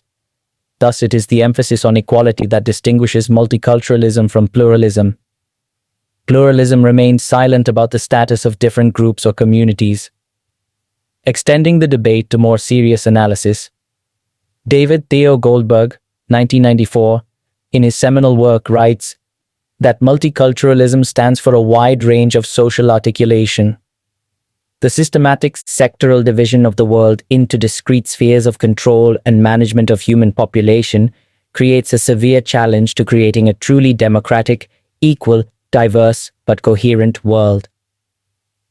The term multiculturalism has not been much used in India except in the recent times by the left liberal intellectuals. When we look at the contemporary situation in India, we find that the Indian constitution is the main source of multicultural state policies. It may be seen as the basic multicultural document in the sense that it provides political and institutional measures for the recognition and accommodation of the country's diversity in the post-independence period. Right to equality, in all respects, is the cornerstone of multiculturalism in India, and it has unleashed forces of social change, changing the fabric of hierarchical Indian society in which all the groups never enjoyed equal share in the power structure. Creation of tribal states and sub-states such as tribal district councils may be seen as the acceptance of multiculturalism as state policy. As Gurpreet Mahajan, 1999, rightly points out, this concern for equality and non-discrimination of people of minority communities links multiculturalism to democracy in a fundamental way. The single most important value of democracy is non-discrimination. Thus, the concept of multiculturalism contributes to the agenda of democratization and non-discrimination. It also provides safeguards against majoritarianism coming in the garb of democracy. Till the time Indian democracy becomes mature, the threat of majoritarianism shall always be there. Thus, we can say that how much flawed and immature Indian democracy may be, if the state continues to follow multiculturalism, society in India will continue to change. Set 4. 5.1 Globalization. Globalization is as fascinating a term these days as modernization, development, and change have been in the 20th century. Globalization has emerged as one of the most important and talked about phenomena of the present age, with its social, economic, and political dimensions. The Blackwell Dictionary of Sociology, 1985, described globalization as a process in which social life within societies is being increasingly affected by international influences based on everything from political and trade ties to shared music, clothing styles, and mass media. Perhaps the most powerful form of globalization is economic, in which planning and control expand from a relatively narrow focus, such as a single firm doing business on a regional or national basis, to a broad global focus in which the entire world serves as a source of labor, raw materials, and markets. Analyzing the necessity of international economic and socio-political management in the face of globalization, Samir Amin, 1997, a renowned and strong voice on the issue of globalization and its implications for the third world countries, says that the globalization of the capitalist system is certainly nothing new, but it has undeniably taken a qualitative step forward during the most recent period. Rise of ethnicity as a political response to economic globalization is yet another important dimension of globalization. The rise of Hindutva forces in India, pretending to be nationalist, but in reality opposed to pluralism and consequently anti-minority in character, the emergence of Muslim fundamentalism in Pakistan, Bangladesh, and some other nation-states exhibiting similar trends has been strengthened by the process of globalization. Ethnic violence of the worst type is an alarming trend in the face of globalization. When we analyze the impact of globalization on Indian society in the sphere of economy, the new economic policy, liberalization, its consequences are accepted as the direct fallout of globalization. But if we wish to see it in concrete sociological terms, we find that it has impacted various social groups in a variety of ways. Women in India have been badly affected by globalization, economically and socially. Because of scarcity of food and other necessities of life, the poor, for sheer economic reasons, feed their girl children less than their boys, as boys are perceived as major bread earners. This also contributes to the widening gap in sex ratio. With decreasing subsidy on food, the food security has been shrinking rapidly, and the poor women have to spend more hours on unproductive and meaningless labor. With growing retrenchment of their menfolk, women previously working as agricultural labor are mostly consigned to the organized sector in urban areas at starvation or less than starvation wages. Hiring women workers seems to be more convenient for the employers because women workers face more difficulties in getting organized than the male workers and hence more susceptible to exploitation. On the other hand, upward climbing middle classes and elite are getting more opportunities to take up diverse roles. Women entrepreneurs are far more visible now than at any point of time in the past. While globalization is making people more materialistic and money-minded, the greed for dowry is also increasing rapidly, and the poor parents are being further pushed into difficult and humiliating conditions. With increasing globalization, a frenzy has been created over the so-called beauty contests. As Arvind 2002 rightly point out, while the benefits of this frenzy are reaped by the multinational corporations who advertise their products via these phenomenon, the entire display has had its impact on the minds of urban women, particularly middle-class and lower-middle-class young women. The vast proliferation of beauty parlors and rapidly increasing cosmetics industry are the natural corollary of this phenomenon. Equally, by the logic of the market economy, prostitution is a perfectly legitimate activity, one more industry of the service sector. In this age of globalization, girls from even well-to-do families are going into prostitution and called girl profession, either directly or through the so-called beauty parlors, massage parlors, and make-a-friend industry through telephonic and internet communication. Market of pornography has also expanded astronomically. Commoditization of women has increased many folds.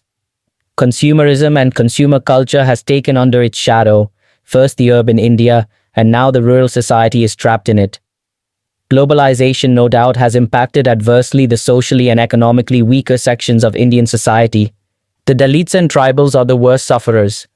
Dalits belong to a large section of the society, which has been subjected to human indignities on account of the caste differentiations perpetrated for centuries and millennia.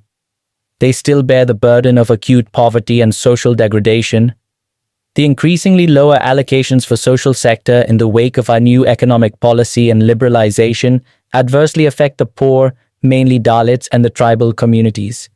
It is the poor who depend largely on public services, and any reduction in budget allocations contribute to the reduction and availability of social services and their consequent higher costs. In social economic terms, the small gains made by the Dalits through reservation are being reversed.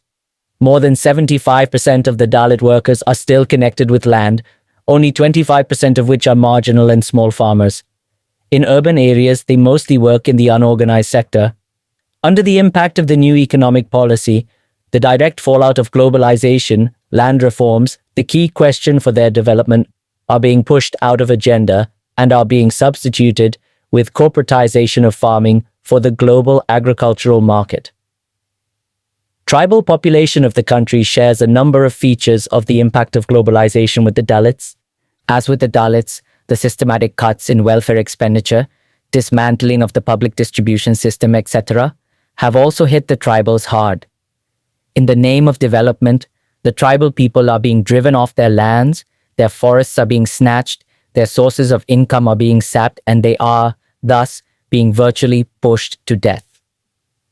The entry of multinational companies into industrial mining and commercialization of forest products are likely to increase inequalities of income and consumption between regions and peoples. The new agricultural policy enunciated by the government is capital intensive. Improved seeds, pesticides, and fertilizers are costly, and subsidies are being withdrawn. There is also encouragement to mechanized farming. This is harmful to the tribal interests. Globalization is also promoting overconsumption of industrial and consumer goods, thus changing the lifestyle of the tribal and other deprived people to their disadvantage. Disruption of their traditional crafts and theft of their indigenous knowledge system by foreign companies is making their life miserable. The tribal population has always been known for their strong community life and collective spirit, and they have been using it as part of their survival strategy. This is rapidly being eroded through the promotion of private rights at the cost of community rights. Thus, the tribal people are going to be the worst sufferers and the most coveted sacrificial goat for globalization. 4.6 Summary. In this unit, you studied various aspects of social change in India from colonial rule to the advent of globalization as an important factor of social change. It is true that, like any other society, Indian society too has been changing even before the advent of British rule. Yet, the British rule released such new forces of change that contributed to much faster pace than ever before. It can be said that the British rule contributed immensely to the cultural and technological modernization of India. The process of social mobility in Indian society cannot be understood without a fairly good understanding of Sanskritization. as it has deeply affected the caste system and its dynamics. Needless to say, caste system is one of the most important social institutions in India, and any change in it would affect the entire Indian society. Globalization and multiculturalism are comparatively new actors, but they have started impacting the Indian society in a variety of ways. Just to make it clear, the impact of globalization on various segments of Indian society, such as tribal communities, Dalits, and women, has been explained with the help of suitable examples scattered all around us.